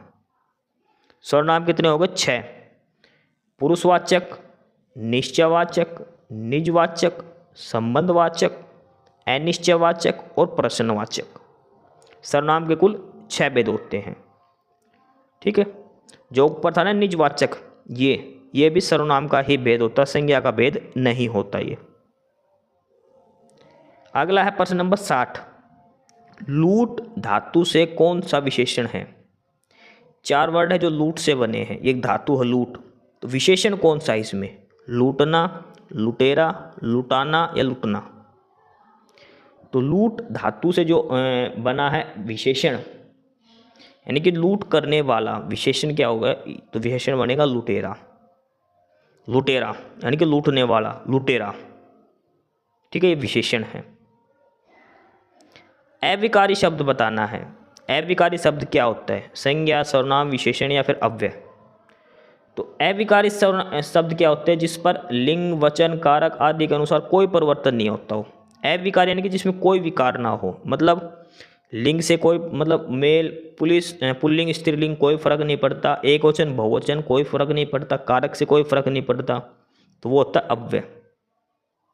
अव्यय एक अविकारी शब्द है। अविकारी मतलब जिसमें कोई विकार ना हो, कोई गलती न, कोई फर्क ना पड़ता हो किसी भी चीज़ से, जैसे आगे पीछे, ऊपर नीचे। तो इसमें ये नहीं करता एक व्यक्ति आगे है, 2 आगे है, कोई फर्क नहीं पड़ेगा, कितने भी हो, चाहे पुल्लिंग हो चाहे स्त्रीलिंग हो।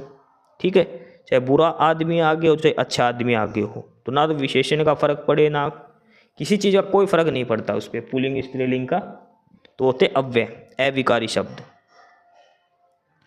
प्रश्न नंबर 28, कौन सा शब्द पुल्लिंग नहीं है? 4 शब्द हैं, इसमें से एक स्त्रीलिंग है।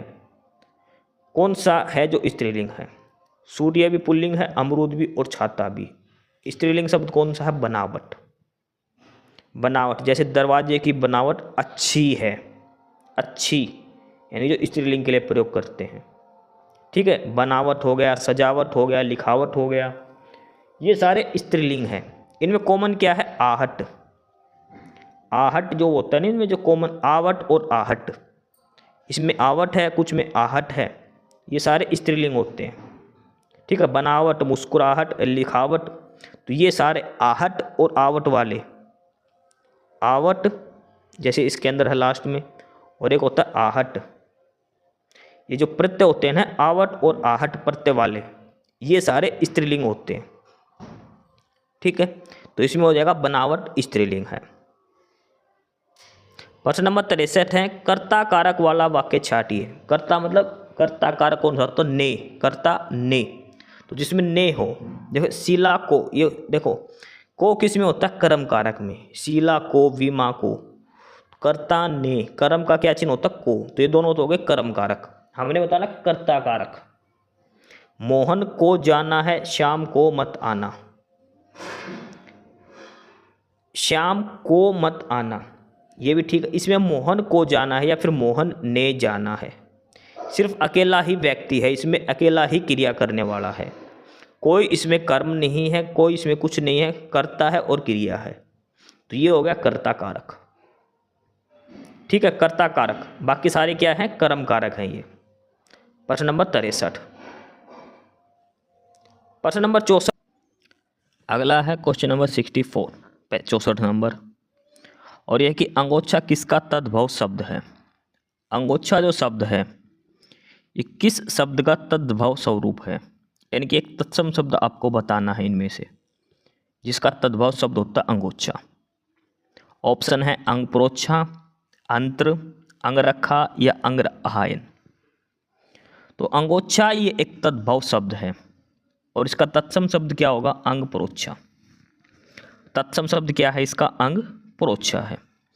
देखो स्टूडेंट्स, क्लास के लिए आपको डिस्क्रिप्शन बॉक्स में टेलीग्राम चैनल का लिंक है, नॉलेज हब का। टेलीग्राम चैनल पर जाओ, आपको पीडीएफ मिलेगी इसकी, और भी जो पहले प्रैक्टिस सेट करवाएं सभी के पीडीएफ डाल रखी है, और भी सभी सब्जेक्ट की पीडीएफ डाल रखी है अलग अलग सब्जेक्ट के लिए। और जो पहले बार क्लास देख रहे हो वो नॉलेज हब को सब्सक्राइब जरूर कर ले।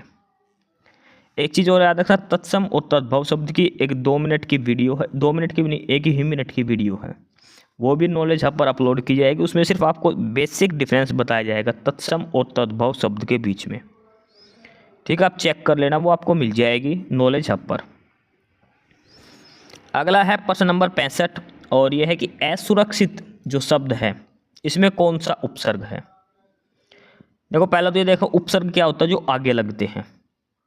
ठीक है, कोई भी शब्द है उसके आगे लगते वो असुरक्षित है, जैसे इसमें, तो ये सारे उपसर्ग हैं। अब इसमें देखो उपसर्ग में इसमें है असुरक्षित, इसमें धातु कौन सी है? रक्ष। रक्ष यानी कि रक्षा करने वाली, रक्ष धातु, तो रक्षित वर्ड भी है और इसके आगे सु लगा दे, सुरक्षित भी एक शब्द बनता है और असुरक्षित भी बनता है। तो इसमें 2 उपसर्ग लगे हैं, ए और सु, इसके अंदर 2 उपसर्ग हैं, ए और सु, ये 2 उपसर्ग इसके अंदर लगे हैं। देखो उपसर्ग बनाने की सबसे छोटी सी पहचान है, जो भी शब्द दे रखा है ना उसके हिस्से कर लो, आगे से ध्यान रखना, आगे से उपसर्ग आगे लगते हैं, प्रत्यय पीछे लगते हैं, और जो लास्ट में सबसे छोटा शब्द बने उससे आगे उपसर्ग है। जैसे रक्षित एक शब्द हो गया, रक्ष धातु हो गई, रक्ष के पीछे इत प्रत्यय लगा है, रक्षित, उसके बाद सुरक्षित, उसके बाद असुरक्षित, 2 इसमें उपसर्ग लगे हैं, ए और सु। अगला है प्रश्न नंबर 66, यह स्पृश्य, स्पृश्य शब्द का विलोम बताना है, आपको उल्टा बताना है, तो स्पृश्य का हो जाएगा अस्पृश्य। ठीक है, अब इसमें 3 ये एक जैसे दे रखे हैं, तो लेकिन जो प्रॉपर जो वर्ड जो शुद्ध शब्द है इसका वो यही हो जाएगा, तो इसका विलोम हो जाएगा अस्पृश्य। सैसलगम वाला इसके अंदर छ आएगा, याद है, पहले सैसलेट वाला है, ये सैसलगम वाला है, ये ध्यान रखना इसमें। ये हिंदी में शुद्ध रूप में लिखना भी आ सकता है, ये अस्पृश्य शब्द। ये आप ध्यान से देख लो कैसे लिखा है, ये काफ़ी अच्छा शब्द दिया है अस्पृश्य, स्पृश्य। 67 नंबर है शत्रु, जो एक शब्द है शत्रु, इसका पर्यायवाची कौन सा नहीं है? यानी कि 4 ऑप्शन में से 3 शत्रु शब्द के पर्यायवाची हैं, एक नहीं है। तो शत्रु का होता है बैरी, दुश्मन, अरि, रिपु, ये सारे शत्रु शब्द के पर्यायवाची हैं। ठीक है, जो पर्यायवाची नहीं है वो है अहि। तो अहि किसका पर्यायवाची है? ये है सांप का, सर्प, सांप, उसका पर्यायवाची है अहि। तो ऑप्शन ए इसका उत्तर हो जाएगा। अगला है प्रश्न नंबर 68। कौन सा शब्द अनेक अर्थक है? यानी कि ऐसा कौन सा शब्द है, 4 ऑप्शन है, जिसके एक से ज़्यादा अर्थ निकलते हो। एक से ज़्यादा अर्थ का मतलब है कि अलग अलग मीनिंग निकलता हो उसका। जैसे अभिमान, अभिमान का कितने भी पर्यायवाची कर लो, इसका मतलब तो रहेगा सेम की घमंड करना, अपने आप पर अभिमान करना। ठीक है, उसके बाद आगे है अधिक। अधिक का मतलब क्या होता है? ज़्यादा, और कोई इसका मतलब नहीं निकलता, अधिक, ज़्यादा। आयु का मतलब होता है उम्र। लेकिन एक बच गया अर्थ। अर्थ का मतलब क्या होता है? अर्थ का एक मतलब होता है मतलब ही। अर्थ का मतलब क्या होता है? मतलब। एक है अभिप्राय, धन, अर्थ का मतलब क्या होता है? धन। एक होता है इंद्रिय विषय, अर्थ। ठीक, अर्थ के 3 से 4 मतलब निकलते हैं जो अलग अलग हैं इसके। तो अनेकार्थक शब्द क्या हो गया? अर्थ। अगला है प्रश्न नंबर 69। ऐसे शब्द जो उच्चारण और वर्तनी की दृष्टि से समान हो पर व्युत्पत्ति और अर्थ की दृष्टि से भिन्न हो, क्या कहलाते हैं? यानी कि उनको हम बोल लेंगे तो एक साथ वो ही बोले जाएंगे। 2 शब्द जिनको बोलने में भी सेम हो, लिखे भी एक जैसे जाएंगे, लेकिन उनका मतलब अलग होगा, उनकी जो उत्पत्ति हुई है वो भी अलग अलग जगह से होगी। ठीक है, और तो वो क्या कहलाते हैं? तो वो शब्द होते हैं समरूप या सम उच्चारित शब्द। ठीक है, समरूप और समुच्चारित, यानी कि उनका मतलब अलग अलग होगा। 2 शब्द है, उनका मतलब अलग अलग होगा, शब्द का अर्थ ही बदल जाएगा। पर्यायवाची शब्द देखो, इसमें सबसे बड़ा अंतर देखो एक चीज़, पर्यायवाची शब्द और समरूप शब्द में। पर्यायवाची क्या है? उनके जो अर्थ होता है ना वो सेम रहता है। इसमें क्या है? अर्थ की दृष्टि से भिन्न। पर्यायवाची शब्द में एक शब्द की जगह दूसरा शब्द हम लिखेंगे पर्यायवाची उसका, तो वाक्य का कोई मतलब चेंज नहीं होगा, सेम रहेगा। अगर चांद की जगह चंद्रमा लिख दिया, शशि लिख दिया, इंदु लिख दिया, तो भी उसके अर्थ पर कोई प्रभाव नहीं पड़ेगा। लेकिन समरूप शब्द क्या है? वो दिखने में एक जैसे हैं लेकिन उनका मतलब अलग अलग होगा। ठीक है, उनका मतलब अलग अलग होता है। विलोम का आपको पता ही है, जो उल्टे विपरीतार्थक शब्द। अगला है प्रश्न नंबर 70। जिसे बुलाया ना गया हो, जिसे बुलाया ना गया हो उसे क्या कहते हैं? अतिथि, अनाहुत, अभ्यागत या फिर रिश्तेदार। तो जिसे बुलाया ना गया, देखो रिश्तेदार तो काफ़ी ज़बरदस्त ऑप्शन दे रखा है भाई, बिना बुलाए रिश्तेदार।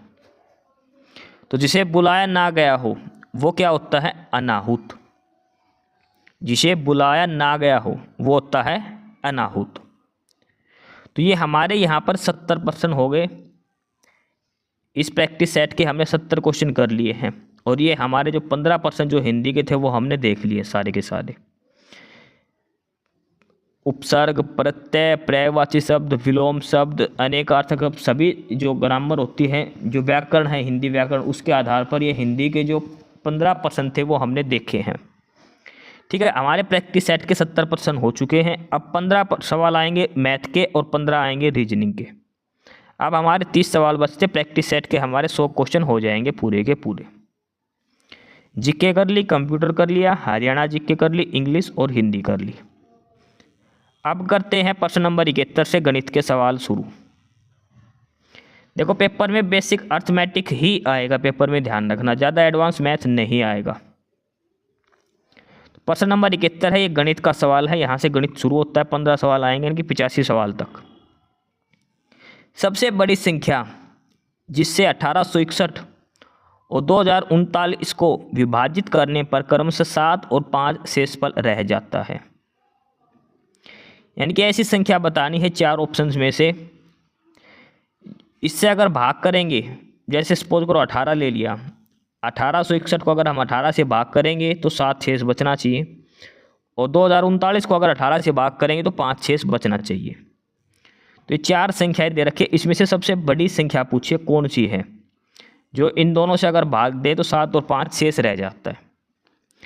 देखो आपके पास 2 ही तरीके हैं, या तो चारों ऑप्शन पुट करके देखो, या तो 18 से भाग दो, फिर 24 से, फिर 12 से, फिर 35 से। एक तरीका तो है ये। दूसरा तरीका क्या है कि इनमें से 1861 में से 7 घटा दो। पहले तो संख्याएं निकालो जो पूरी पूरी भाग होती है। 1861 में 7 शेष बचेगा तो 7 घटाएंगे तो कितना बचेगा, 1854 बचेगा। ये 2039 में शेष 5 बचता, 2039 में से अगर 5 गए तो कितना बचेगा, 2034 बचेगा। बच गया। अब इनको HCF निकाल लो। 1854 और 2034 बच गया ना हमारा। इसका HCF निकालेंगे, कैसे निकालेंगे, इससे भाग दे दो। 2000 बड़ी संख्या को छोटी से भाग दे दो, ठीक है। एक पे जाएगा, ये आएगा 1854। शेष कितना बचेगा, शेष बचेगा 180, ठीक है। 180 को फिर 180 और इसको 1854 से भाग दे देंगे। लास्ट में इसका जो HCF आएगा ना, आप निकालोगे तो 18 HCF आएगा। HCF क्यों निकाला, क्योंकि 7 शेष बचेगा तो इनमें 7 7 जोड़ देंगे वापस से। 1861 में पहले 7 घटाओ, कितनी संख्या आएगी, 1854। दूसरी में से 5 घटाएंगे तो वो आएगी 2034। इन दोनों का HCF जो निकलेगा वो संख्या आएगी जो इनको पूरा पूरा भाग करती है। 1854 और 2034 को पूरा पूरा भाग करने वाली संख्या 18 इनमें से, ठीक है। अब वापस इनमें 7 और 5 शेष रहेगा, इसलिए हमने घटा दिए, तो उत्तर हो जाएगा 18। या फिर आप ये चारों ऑप्शन से इसको भाग दे के देख सकते हो। अगला प्रश्न नंबर 72। वह सबसे छोटी संख्या जिसे 3857 में जोड़ा जाना चाहिए ताकि योग 5, 6, 4 और 3 से पूर्णतः विभाजित हो।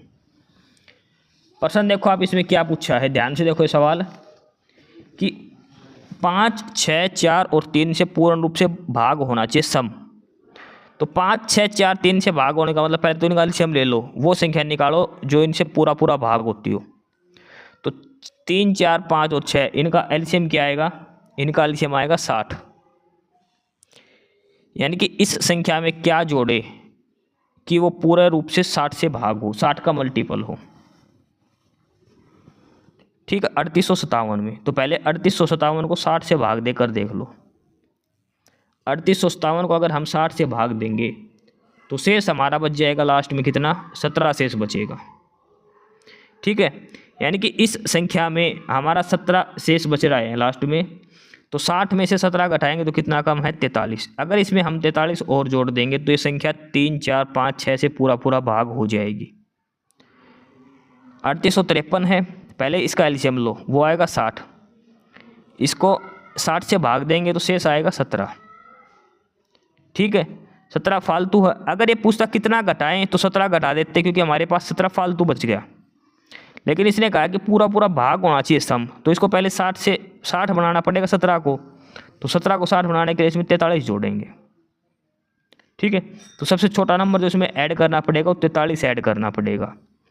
3857 में पहले 43 जोड़ना पड़ेगा, उसके बाद ये पूरा इससे भाग चला जाएगा, ठीक है। अगला है प्रश्न नंबर 73। दो संख्याओं का एलसीएम और एचसीएफ 30 और 5 है, उनका योग 25 है, इनका अंतर बताओ। देखो एलसीएम है 30। एक फार्मूला याद रखना, आप सीधा सा छोटा सा फार्मूला है, एक बार बता देता हूँ मैं। और वो क्या है कि एलसीएम गुणा में एचसीएफ बराबर दोनों संख्याएं ए गुणा बी। अब हमने एक संख्या मान ली x और y, तो एचसीएफ अगर 5 है तो संख्या हो जाएगी 5x और दूसरी हो जाएगी 5y। ध्यान रखना संख्याएं एचसीएफ का मल्टीपल मानी जाती है, ठीक है। तो क्या हो जाएगा, ये 30 गुणा में 5 बराबर 5x गुणा में 5y। तो x गुणा में y कितना आ जाएगा, 6 आ जाएगा। ठीक है, और x प्लस वाई कितना दे रखा है, 5x प्लस 5y कितना दे रखा है, 25। ध्यान रखना है 5x प्लस 5y, क्योंकि हमने संख्या माननी है 5x और 5y, तो योग क्या हो जाएगा, 5x प्लस 5y बराबर 25। x प्लस वाई कितना आ जाएगा, 5, और x गुणा y कितना आ गया, 6। ठीक है, तो सीधी बात है, संख्या एक 3 बनेगी और एक 2 बनेगी। एक संख्या 3 बन जाएगी और एक 2, और इसका 5 का मल्टीपल हो जाएगा, 5 या 15 और 5 दूनी 10, 10 और 15 2 संख्या बनेगी, एक 10 आएगी और एक 15, इनका अंतर पूछा है वो आ जाएगा 5। सोल्व करके देखना, ये फार्मूला सिर्फ एक ही लगेगा, एलसीएम गुणा में एचसीएफ बराबर दोनों संख्याओं की गुणा।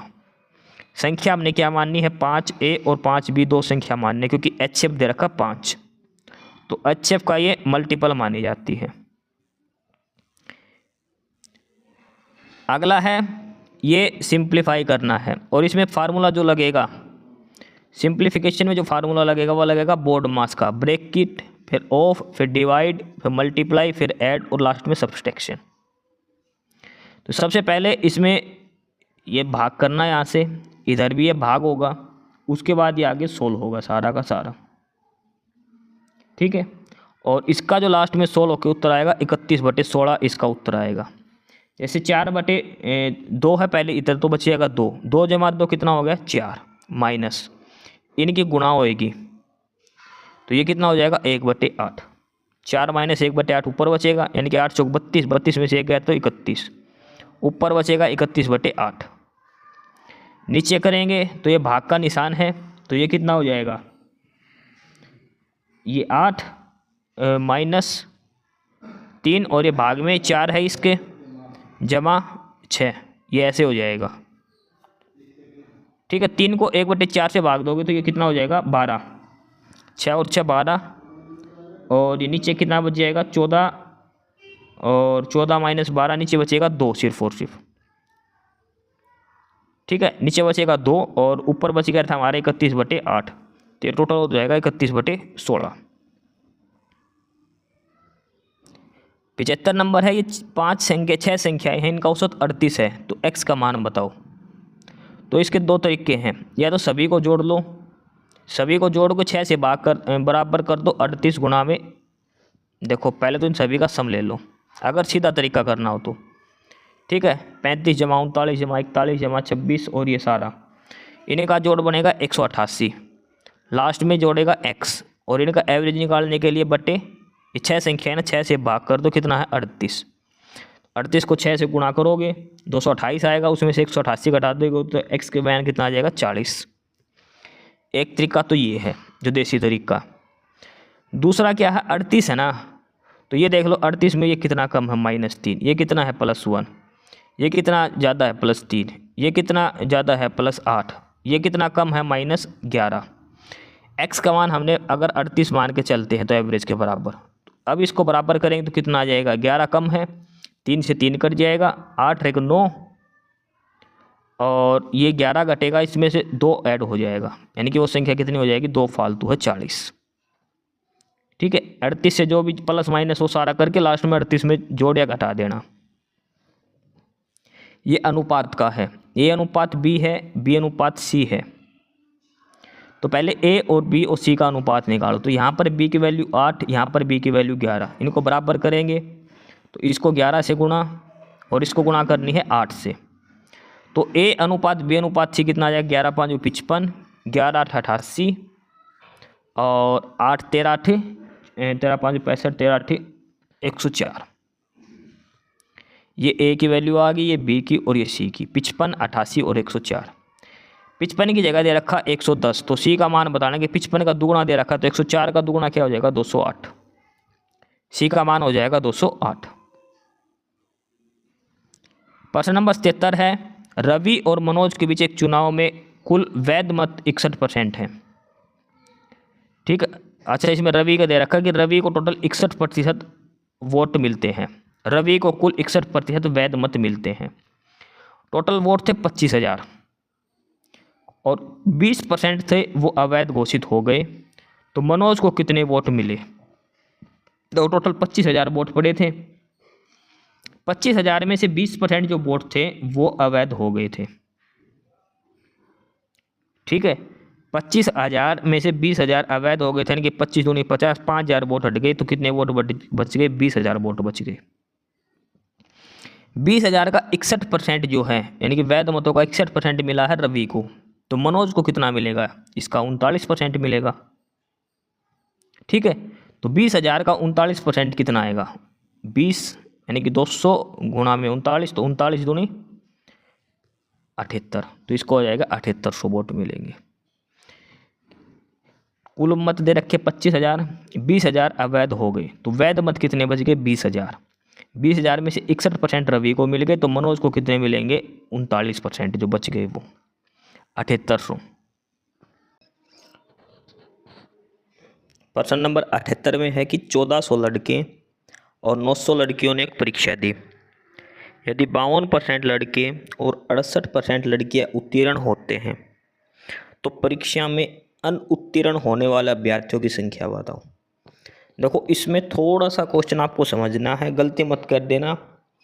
देखो, 52% लड़के और जो 68% लड़के ये पास होने वाले हैं, और लास्ट में इसने पूछा है जो फेल हो गए उन बच्चों का प्रतिशत। ठीक है, ये प्रतिशत दिया है जो पास हो गए उनका, और उत्तर पूछा है इसने फेल होने वालों का, कि कितने परसेंट जो बच्चे थे वो टोटल फेल हो गए। तो इस क्वेश्चन को करने का तरीका है, देखो 1400 लड़के हैं, 52% लड़के पास हो गए, तो फेल कितने हो गए? 48%। भाई 52% पास हो गए, टोटल 100% होते हैं, तो उसमें से फेल कितने हो गए? 48%। तो 1400 लड़कों का 48% निकाल लो। ठीक है, ये आ जाएगा लगभग 672। ठीक है, अब दिया है कि 900 लड़कियों में से 68% लड़की पास हैं, तो फेल कितनी है? तो 900 का कितना परसेंट फेल हो गई? 32% लड़की फेल हैं, तो ये कितना आ जाएगा? 288 हो गया। 288 लड़की फेल हैं, 672 लड़के फेल हैं, टोटल इनको जोड़ोगे तो टोटल कितना हो जाएगा? टोटल 960 अभ्यर्थी फेल हैं। 960 टोटल बच्चे हैं जो फेल हो चुके हैं, और हमें फेल का ही परसेंट निकालना है, इसलिए हमने फेल बच्चे निकाले हैं, क्योंकि उत्तर जो पूछा फेल वालों का पूछा है। तो फेल लड़के हो गए 672 लड़के फेल हैं, और 288 लड़की फेल हैं। टोटल कितने स्टूडेंट फेल हो गए? 960। 960 प्रतिशत निकालना 2300। 2300 कहाँ से आएगा? 1400 लड़के प्लस 900 लड़कियाँ, तो टोटल स्टूडेंट कितने हो गए? 2300। 960 बटे 2300 गुणा में 100, और ये लगभग 41% के तकरीबन उत्तर आएगा। तो ये है ऑप्शन सी में 41.74 इतने प्रतिशत लड़के जो टोटल विद्यार्थी हैं वो फेल हुए हैं क्लास के अंदर। ठीक है, ये ध्यान करके करना आपको। अगला प्रश्न नंबर 79, सवाल नंबर 79 का है कि यदि किसी वृत्त का व्यास 15% बढ़ा दें तो उसके क्षेत्रफल में कितनी वृद्धि होगी? तो वृत्त का क्षेत्रफल हमने पढ़ा है कि पाई आर स्क्वायर, त्रिज्या का स्क्वायर होता है। व्यास बढ़ेगा तो त्रिज्या भी बराबर ही बढ़ेगी। व्यास 15% बढ़ेगा तो त्रिज्या भी, क्योंकि व्यास का आधा होता है त्रिज्या, तो नीचे 2 है तो कोई मतलब फ़र्क नहीं पड़ेगा। अगर व्यास 15% बढ़ेगा तो त्रिज्या भी 15% बढ़ेगी। आर स्क्वायर का मतलब है पाई गुणा में आर गुणा में आर। ठीक है, तो इसमें सीधा सा फार्मूला लगेगा x plus Y plus X Y by 100। ये फार्मूला आपने पढ़ा होगा, प्रतिशत का लगातार 2 क्रमागत जो बढ़ोतरी होती है उसके लिए x plus Y plus X Y by 100। ये लाभ हानि में भी हम यूज करते हैं। ठीक है, प्रॉफिट लॉस वाले में, ब्याज में भी जब दर निकालते हैं लगातार 2 क्रमागत दर, तो इसमें पहले भी 15% बढ़ा ब्याज, 2 बार बढ़ेगा, सॉरी व्यास 2 बार क्यों लिया हमने, ध्यान रखना पाई आर स्क्वायर फार्मूला है, यानी कि त्रिज्या 2 बार है इसके अंदर, तो एक बार त्रिज्या 15%, दूसरी बार भी त्रिज्या 15 15 30 जमा 15 का स्क्वायर कितना हो जाएगा? 225। 225 को 100 से भाग करेंगे 2.25, तो उत्तर आ जाएगा 30 जमा 2 32। 32.25% इसका एरिया बढ़ेगा। अगर आप उससे निकालना चाहो तो अगर मान के चलो त्रिज्या है आर है, तो 15% बढ़ने से कितनी हो जाएगी? 15% बढ़ाएंगे तो 0.15 आर हो जाएगी। ठीक है, पहले इससे फार्मूला, इस फार्मूले से निकालो, फिर इससे निकालो, फिर इनका अंतर लेके निकालो, बात वही, वो बड़ा पड़ेगा, ये सीधा सा है। X plus Y plus X Y by 100। X Y क्यों लिखा, अगर ये अलग अलग होता ना, अलग अलग होता, जैसे ये फार्मूला होता है कि 2πRH, अगर ये फार्मूला होता, मान के चलो बेलन होता, त्रिज्या बढ़ गई 15 और हाइट बढ़ गई 10, तो उसमें भी एक्स की वैल्यू 15 और वाई की वैल्यू 10 लेके निकालते। ठीक है, तो X plus Y plus X Y by 100, X plus Y plus इन दोनों की गुणा बटे में 100। अब हमारा एक्स भी 15 है, वाई भी 15 है, क्यों, क्योंकि त्रिज्या है, दोनों जगह त्रिज्या सेम बढ़ेगी 15-15%। अगला है प्रश्न नंबर 80। सवाल नंबर 80 क्या है, और इसमें दिया कि एक राशि चक्रवृद्धि ब्याज की दर से 7 साल में खुद का 8 गुना हो गई, तो कितने साल में वो स्वयं का 4096 गुना हो जाएगी। एक राशि, तो इसमें दिया है कि कोई संख्या है वो 1 से कितनी हो गई 8, कितने साल में, 7 साल में। अब पूछिए कि 4096 गुणा कितने समय में हो जाएगी। तो 8 की पावर, अब एक चीज़ देखना आप इसमें हल्का सा, जो भी सवाल ये आएंगे ना भाई, कोई संख्या इतना गुणा हो जाती तो इतने गुणा कब होगी, या तो वो उसका क्यूब पाएगी पावर 3 करके, या फिर 2 का मल्टीपल पाएगा। तो ये अगर 8 को हम 4 बार गुणा करते हैं ना, 8 8 64, फिर 8 और फिर 8, यानी कि 64 का स्क्वायर होता है 4096। 1 से 8 हो गई, कितने साल में, 7 साल में। अब ये बनानी है 4096, ये होता है 8 की पावर 4, 4096 कितना, 8 की पावर 4। 1 से 8 होने में 7 समय लगा, तो 8 की पावर 4 करने में कितना लगेगा, 7 गुणा में 4 कितना हो जाएगा, 28 साल। ये इस संख्या का लगभग ये पावर का फैक्टर पाएगा, 8 की पावर 2, 8 की 3, 8 की 4, अगर यहाँ पे 8 है तो यहाँ पे 7 है, तो 7 की घात 2, 3, 4 जितना भी है, उस घात को जो समय दिया है उससे गुणा कर दो, उतना समय लगेगा, तो 7 चौक 28 साल लगेगा इसको। अगला है प्रश्न नंबर 81। एक किराना व्यापारी को 45 प्रति किलोग्राम के बाजरे को 32 रुपये प्रति किलोग्राम के बाजरे के किस अनुपात में मिलाना चाहिए ताकि मिश्रण को 48 रुपये प्रति किलोग्राम की दर से बेचने पर उसे 20% का लाभ हो। ठीक है, एक का रेट दे दिया 45 किलोग्राम, दूसरे का दे दिया 32 किलोग्राम। मिक्सर को बेचना है 48 के रेट पर, लेकिन लाभ कितना होना चाहिए, 20 का। ठीक है, ये सवाल है, आपको निकालना है कि क्या मतलब किस प्रतिशत रेट पर वो आपको बेचा जाए ताकि 20% का लाभ हो। ठीक है, इसको एलिगेशन से भी निकाल सकते हैं और ये जो सिंप्लीफिकेशन का जो तरीका है उससे भी निकाल सकते हैं। इसमें दिया है कि अगर 48 पे बेचेंगे तो 20% का लाभ होगा, तो यानी कि 120 की वैल्यू दे दी 48, तो 100 की वैल्यू कितनी हो जाएगी, 12 चौक 48, 40 रुपये। यानी कि अगर वो नॉर्मल बेचेगा, इन दोनों का एवरेज निकाल के, तो वो कितना होना चाहिए, 40 के हिसाब से।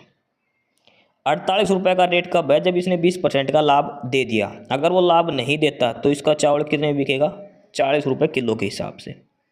सीधा सा एलिगेशन लगा दो, पहले वाला 45 का भाव, दूसरा 32 का, और ये आ जाएगा 40 रुपये, ये आ जाएगा 8, ये इसमें से घटेगा तो 5। तो किस अनुपात में मिलाए जाएंगे दोनों, 8:5 में। एलिगेशन लगाओ तो ध्यान रखना, जो 2 वैल्यू दे रखी है ना, 2, एक 45 और एक 32, जो तीसरी वैल्यू जो बीच में लेंगे वो इन दोनों के बीच की वैल्यू आएगी। तो 48 तो सीधी सी बात है यहाँ पे आएगा नहीं, इन दोनों से ज़्यादा है, क्योंकि यहाँ पे लाभ दे रखा है। तो 120 की वैल्यू 48, यदि 100% की वैल्यू निकालेंगे तो क्या आ जाएगा, 40। ठीक है, एलिगेशन निकाल देना, ये 8 बचेगा, 45 में 40 गया तो 5, 8:5 में मिलाना पड़ेगा। अगला है प्रश्न, रवि, मनीष और नवीन अकेले किसी काम को 30 दिन, 15 दिन और 10 दिन में करते हैं। वे आरंभ में काम करते हैं, लेकिन काम आरंभ होने के 2 दिन बाद रवि छोड़ देता है, और 3 दिन और बाद, यानी कि मनीष ने 5 दिन काम करा फिर छोड़ दिया, तो शेष कार्य नवीन कितने दिन में करेगा। तो पहले क्या करना है, 30, 15 और 10 इसका एलसीएम ले लो। 30, 15 और 10, इन तीनों का एलसीएम लेंगे तो कितना आ जाएगा, 60। 10 6 60, 15 चौक 60, 30 दूनी 60 आ गया। अब इसमें क्या पूछा गया है कि देखो, रवि काम करता था 30 दिन में, 30 दिन में रवि करता है, और मनीष करता है 15 दिन में, और 10 दिन में करता है नवीन। रवि, मनीष, नवीन, इनका एलसीएम लिया 60। रवि की क्षमता आ गई 2, मनीष की आ गई 4, नवीन की आ गई 6। आ गई एफिशिएंसी। इसके बाद क्या है, काम शुरू करते हैं। 2 दिन एक साथ काम करते हैं, तीनों 2 दिन तक काम करते हैं। 6 4 10 2 12, 12 दूनी 24। 2 दिन में कितना यूनिट काम हो गया? 24 यूनिट। उसके बाद काम कौन छोड़ गया? रवि ने काम छोड़ दिया, यानी कि 2 की एफिशिएंसी हट गई।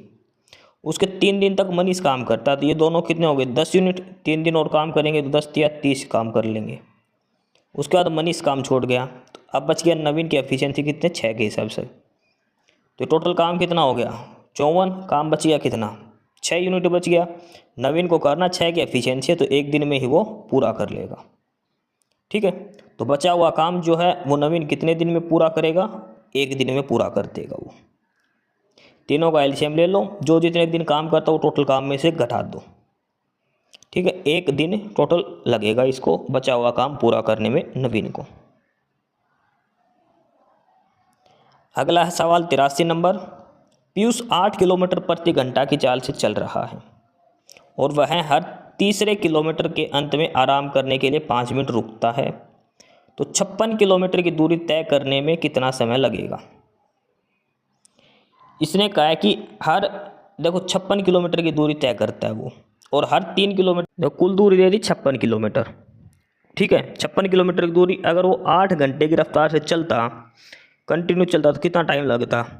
7 घंटे में पहुंच जाता वो। 56 किलोमीटर की दूरी 8 किलोमीटर प्रति घंटा की स्पीड से चलता, तो 56/8 करेंगे तो 7 घंटे में पहुंच जाता। लेकिन ये है कि हर 3 किलोमीटर के बाद वो 5 मिनट के लिए रुक रहा है। हर 3 मिनट के बाद, हर 3 किलोमीटर के बाद, तो 56 को अगर 3 से भाग देंगे तो कितना आएगा? 18 या 54। भाई 18 बार तो रुकेगा। 18 दूनी 36, 18 या 54, प्लस लास्ट में 2 किलोमीटर बचेगा, उसके बाद उसको रुकना ही नहीं है। तो यानी कि 54 किलोमीटर तक वो 18 बार रुकेगा 18 बार, और हर बार 5 मिनट रुकता है, तो टोटल कितना हो गया? 18 बार 5 मिनट रुकेगा, तो 90 मिनट और रुकेगा फालतू।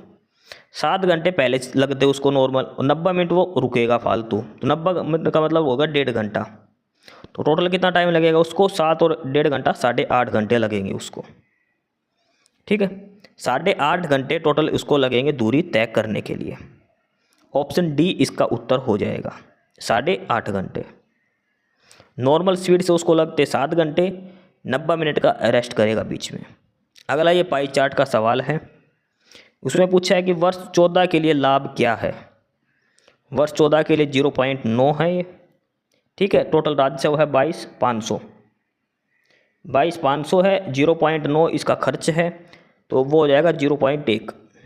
भाई 0.9 है वो उसका खर्च दे रखा है इसमें। 22,500 टोटल रिवेन्यू है, तो लाभ कितना हो जाएगा? 22,500 का 1%। 22,500 का 0.1 करके निकालना है, और वो आ जाएगा 2250। ठीक है, लास्ट सवाल है गणित का, और इसमें सबसे बड़ी भिन्न बतानी है आपको। देखो, एक तो होता फैक्टर निकाल के एलसीएम लेना, तो ये इन तीनों का तो एलसीएम आ जाता है, लेकिन 66 7 का मल्टीपल ही नहीं है। एलसीएम में आएगी दिक्कत। सबसे बढ़िया इनको पॉइंटों में बदल लो। ये आएगा 0.376, और ये आएगा 0.38, ये आएगा 0.38, ये आएगा 0.35, और ये आएगा 0.37। इसमें से क्या पूछा है सबसे बड़ी भिन्न? तो ये 8/21 है, सबसे बड़ी हो जाएगी इसमें से। ये 85% हमारे पूरे हो गए। ठीक है, यानी जो 15 सवाल गणित के थे वो हमने कर लिए। लास्ट के 15 बच गए। ये है रीजनिंग के, यहाँ से रीजनिंग शुरू होती है। ठीक है, इसमें प्रश्न नंबर 86 से हम रीजनिंग शुरू कर रहे हैं। यहाँ से इसमें कथन दे रखे हैं, 2 कथन 1 और 2। आपको ये बताना है कि उत्तर जो देना है वो कथन 1 की सहायता से दे सकते हैं, या 2 की सहायता से, या फिर दोनों की ज़रूरत है। ठीक है, और हमें एक फेयर शब्द है वो ढूंढना है। फेयर शब्द को डिकोड करने के लिए कितने स्टेटमेंट की जरूरत पड़ेगी? पहली भाषा में लिखा है कि ही इज़ फेयर, ये कोड है। दूसरा है फेयर स्किन, तो इनमें फेयर कॉमन है दोनों में, तो फेयर के लिए क्या कोड हो जाएगा? का। ठीक है, फेयर को डिकोड करने के लिए फेयर का क्या आ जाएगा कोड का KA। अब ऑप्शन में पूछा है कि फेयर का जो उत्तर ढूंढने के लिए हमने कितने कथनों की जरूरत पड़ी। कथन 2 में दिया डाटा अकेले ही उत्तर देने के लिए पर्याप्त है, गलत है। कथन 1 और 2 का डाटा मिलकर उत्तर देने के लिए पर्याप्त नहीं है, नहीं, दोनों के लिए पर्याप्त है। यानी कि जो ऑप्शन डी है ये उत्तर हो जाएगा कि कथन 1 और 2 का डाटा मिलकर प्रश्न का उत्तर देने के लिए पर्याप्त है। दोनों स्टेटमेंट की हमें ज़रूरत है उत्तर देने के लिए, इसलिए ऑप्शन डी इसका उत्तर हो जाएगा। ये अगला है फैमिली रिलेशन का। पी जो है वो के की माँ है, पी जो है वो के की माँ है, के है वो डी की सिस्टर है, के क्या है डी की सिस्टर है। इसके अलावा क्या है डी जो है वो बाप है जे का, डी क्या है जे का बाप है। तो पी और जे का रिश्ता क्या होगा, तो डी या आपस में, यानी कि जो पी के की माँ है तो डी की भी माँ हो गई, और जे डी का बेटा हो गया, बेटा या बेटी जो भी है, तो ये इसका बाप और ये इसकी दादी, तो क्या हो गया ग्रैंड मदर, दादी बनेगी इसका। 88 नंबर है, ये भी फैमिली रिलेशन का ही है। ठीक है, इसमें क्या दिया है कि ए बी का पिता है, ए जो है वो बी का बाप है, सी और डी बी के भाई हैं, सी और डी ये दोनों भाई हैं बी के। ठीक है, और उसके बाद क्या है कि ई डी की पत्नी है, डी की पत्नी कौन हो गई ई, और एफ ई की पुत्री है, तो एफ जो डी और ई की जो बेटी है वो है एफ। ई और ए का किस हिसाब से संबंध हो गया, तो ये क्या बनेगा इनका पुत्र वधू। ई का पूछा है ना इसने, तो एफ का तो कोई मतलब ही नहीं है क्योंकि लास्ट में ई तक पूछा है, तो एफ की तो कोई जरूरत ही नहीं है। ए और ई में क्या संबंध है, तो ए का बेटा है डी और डी की बहू है ई, तो ये ए की क्या हो गई पुत्र वधू हो गई, क्या हो गई ये इसकी पुत्र वधू। ऑप्शन बी उत्तर हो जाएगा। अगला है रीजनिंग का सवाल नंबर 89, और ये है दिशा से संबंधित, और इसमें है कि कोई व्यक्ति उत्तर की ओर 5 किलोमीटर चला, ठीक है, फिर बाएं मुड़कर 10 मीटर, फिर बाएं मुड़कर 20 मीटर, फिर बाएं मुड़कर 10 किलोमीटर, प्रारंभ बिंदु से कितनी दूर है। देखो पहले ही चला 5 किलोमीटर, फिर बाएं मुड़कर 10, फिर दाएं मुड़कर 20, और लास्ट में फिर दाएं मुड़कर 10। ये 20 चला था पहले, ये 5 चला था, फिर ये 10 चला था यहाँ पे 10, फिर 20, फिर 10, यानी कि पहले बिंदु के ऊपर ही आ गए। तो 20 उधर का 5 नीचे का, टोटल कितना हो गया 25। प्रश्न नंबर ना ये है कथन और निष्कर्ष। कथन दे रखे हैं कि कुछ क्वेश्चन सोफे हैं, कुछ क्वेश्चन सोफे हैं, ये थोड़े से बड़े बनाने पड़ेंगे। कुछ क्वेश्चन हैं ये सोफे हैं, कुछ पर्स हैं ये भी क्वेश्चन हैं, सभी सोफे पर्स हैं, सभी सोफे पर्स हैं। तो इसका जो स्ट्रक्चर बनेगा कुछ क्वेश्चन है जो सोफे हैं और सभी क्वेश्चन पर्स हैं, ये इस हिसाब से बनेगा ये। ठीक है, सभी सोफे पर्स हैं, तो ये तो सोफे हो गया, ये पर्स हो गया और ये क्वेश्चन हो गया। ठीक है, अब इसके हिसाब से बताना कि कुछ क्वेश्चन पर्स है, कुछ क्वेश्चन पर्स है सही है, और कुछ पर्स सोफ़ा है, कुछ पर्स सोफ़ा है ये भी सही है, कुछ सोफ़ा क्वेश्चन है, सारे ही स्टेटमेंट सही है, इसमें सारे ही स्टेटमेंट सही हैं, अनुसरण सारे ही फॉलो करते हैं। अगला है प्रश्न नंबर 91 में, और 91 में वो कथन निष्कर्ष का है कि कुछ किट सॉल्यूशन है, कुछ किट है वो सॉल्यूशन है, कुछ सॉल्यूशन स्टिक है। देखो ये किट हो गया, ये SL सॉल्यूशन हो गया, ये ST स्टिक हो गया, सभी स्टिक कविताएं हैं, तो सारी स्टिक क्या हो गई ये कविता हो गई, ये सबसे बाहर वाला हो गया कविता, ये बनेगा। अब इसमें क्या पूछा है कि कुछ कविताएं सॉल्यूशन है, कुछ कविताएं सॉल्यूशन है, कविता का ये वाला जो भाग है ये सॉल्यूशन में है, सही है। कुछ स्टिक किट है, स्टिक और किट का कोई रिलेशन नहीं है, गलत है दूसरी स्टेटमेंट। कोई स्टिक किट नहीं है, कोई स्टिक किट नहीं है, ये भी गलत है, ऐसा कुछ नहीं कह सकते क्योंकि ये हिस्सा इधर कॉमन भी हो सकता है, कुछ सॉल्यूशन किट है, कुछ सॉल्यूशन किट है, ये भी सही है। देखो 1 और 4 ये एकदम सही है, 1 और 4 ये तो बिल्कुल सही है, लेकिन या तो स्टेटमेंट 2 और 3 में से कोई एक पाएगा, या तो ये स्टिक नहीं पाएगा या हो सकता है। स्टेटमेंट 2 और 4 में से एक पाएगी सही, और 1 और 4 तो बिल्कुल सही है। 2 और 4 में से कोई भी सही हो सकती है। देखो ये 1 और 4 तो अनुसरण करते हैं, तो या तो निष्कर्ष 2 या 3 में से एक अनुसरण करेगा। ठीक है, अगला है 92 नंबर, और इसमें है सिटिंग अरेंजमेंट। 7 मित्र एक फिल्म में बैठे, ऐसे पर्सन को देखो बैठा रखे हैं ना, इसमें से एक छोर पे देख लिया करो, छोर पे कौन बैठा है। एक एंड पे बैठा है एस इधर बैठा दिया, और इसके बाद 6 बैठा देना, या फिर एस इधर बैठा के 6 इधर कर देना, 2 3 4 5 6। क्यू एस के दाएं से दूसरे छोर पर, तो एस का दाएं तो इधर हो नहीं सकता, तो एस इधर ही बैठेगा। एस के दाएं से तीसरे स्थान पर है, दूसरे स्थान पर है क्यू, तो यहाँ पे आ जाएगा क्यू दूसरे नंबर पे। ठीक है, 1 2 3 4 5 6 और 7। उसके बाद क्या दे रखा है कि पी और ओ, पी ओ और क्यू के बीच में बैठा है, तो क्यू है, तो पी बैठा है ओ और क्यू के बीच में, तो पी बैठा है ओ और क्यू के बीच में बैठा दिया। यू किसी भी अंतिम छोर पर नहीं बैठा, कोई बात नहीं। आर टी के बाएं ओर बैठा है, आर है वो टी के बाईं ओर बैठा है, तो टी अगर इधर होगा, टी के लेफ्ट में क्यों ना आएगा, आर और यू इधर आ जाएगा। प्रश्न पूछा है कि यू के दाएं और चौथे पर कौन है, 1 2 3 4, तो कौन बैठा, वो आर बैठा है। ठीक है, एक बार बना के देखना, बन जाएगा। अगला है 93 नंबर, और इसमें पूछा कि इसमें से अलग क्या है,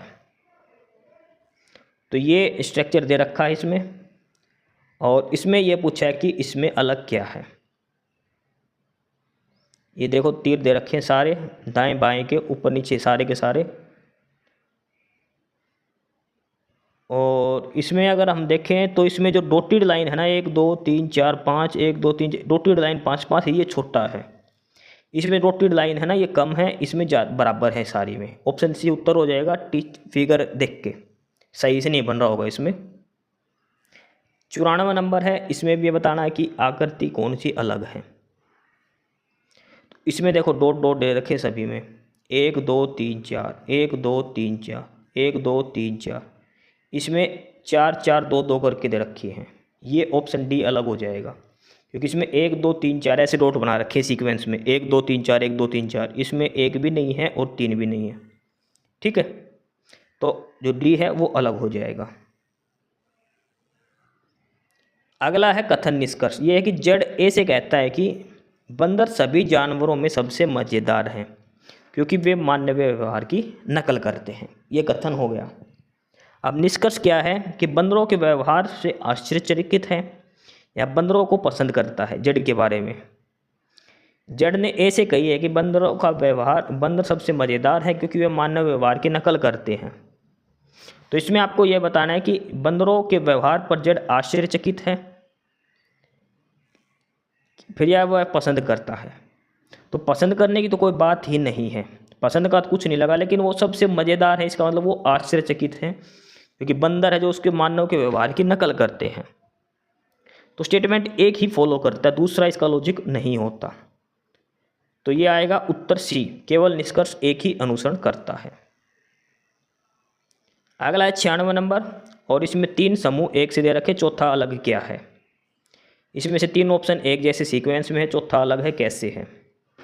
देखो यू का उल्टा एफ, डब्ल्यू डी आपस में उल्टे होते हैं, और टी और जी आपस में उल्टे लेते हैं, के और क्यू ये उल्टे नहीं होते।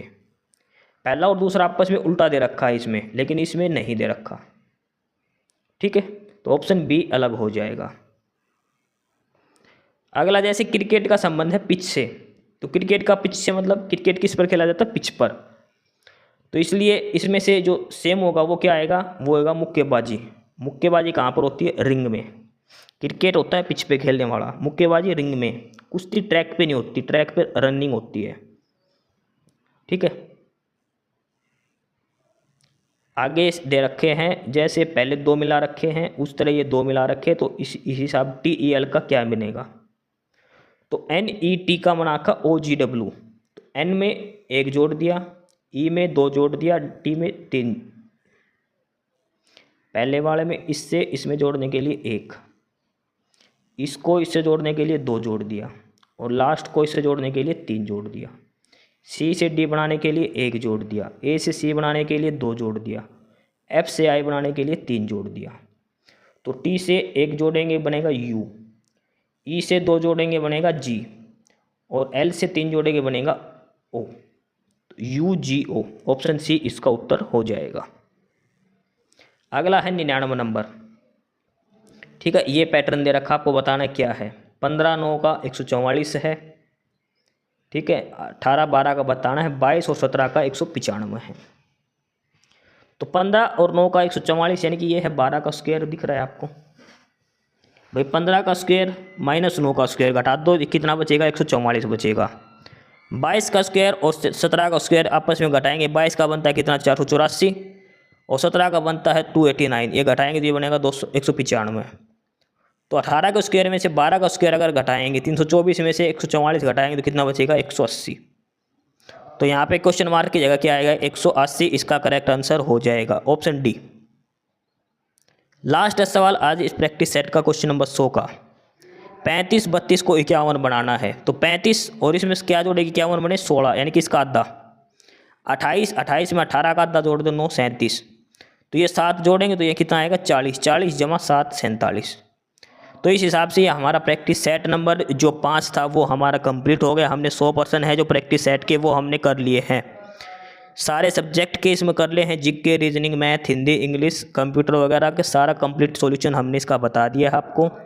फिर भी अगर कोई दिक्कत हो तो आप कमेंट बॉक्स में पूछ लेना, ठीक है। आर्यभट्ट एकेडमी के द्वारा ये तैयार किया गया है। कंटिन्यू सीरीज करने लग रहे हैं। सीरीज नंबर 205 का ये सेट था हमारा हरियाणा सिटी का। एस्पिरेंट्स, यही था आज की इस वीडियो में आपके लिए, ठीक है। और बाकी अगर कुछ नहीं समझ में आया या कुछ पूछना हो या फिर किसी स्पेसिफिक टॉपिक पे पूछना हो, वीडियो बनवानी हो, तो आप कमेंट बॉक्स में कमेंट कर सकते हैं, ठीक है। बाकी आप हमारा चैनल नॉलेज हब को सब्सक्राइब ज़रूर करें, अपने फ्रेंड्स को रिकमेंड करें, और वीडियो को लाइक करें, शेयर करिए, जुड़े रहिए हमारे साथ। मिलते रहेंगे आपके साथ रोज़ रोज़ नए कंटेंट के साथ, नई अपडेट्स के साथ, ठीक है। और चैनल को शेयर ज़रूर करें अपने फ्रेंड्स के साथ। एक बार फिर से जो एस्पिरेंट्स, जो कैंडिडेट्स नए हैं, वो चैनल को सब्सक्राइब ज़रूर करें, अपने चैनल नॉलेज हब, ठीक है। मिलते हैं नए अपडेट्स के साथ, तब तक के लिए बाय।